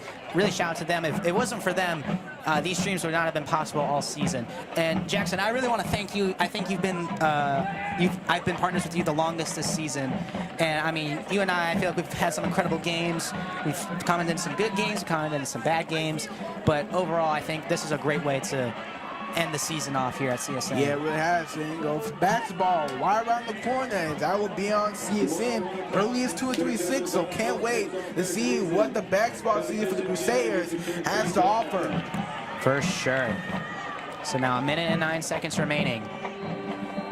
And Strake looking to kneel it out. Victory formation, and Christmas has hit Strake Jesuit early in November. They will move on to the second round of the playoffs as the clock slowly ticks down. Players are moving up to greet in the middle of the field. Again, I want to shout out everybody who's helped us out with the stream. Stanley Vo, our CSN president, Thomas Carville and Fenn Gilman for producing. Conrad Tam, our SGen president, for making some incredible graphics and overall leading our team. I want to shout out basically everybody who's helped us out on the stream.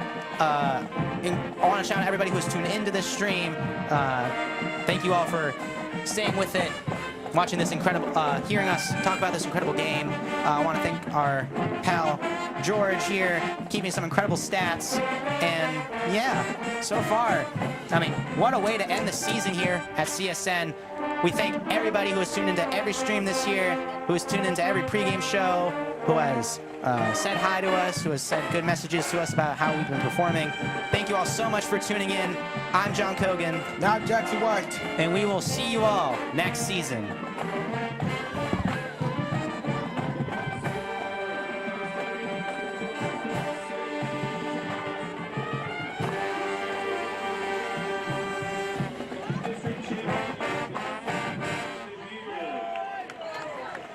The area round game will be played next Friday night at Delmar Stadium against Houston Lamar.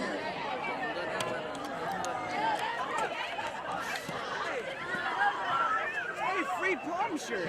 Hey, let's I gave birth. Thomas, I gave birth. Screw you, I hate you guys. I positively react.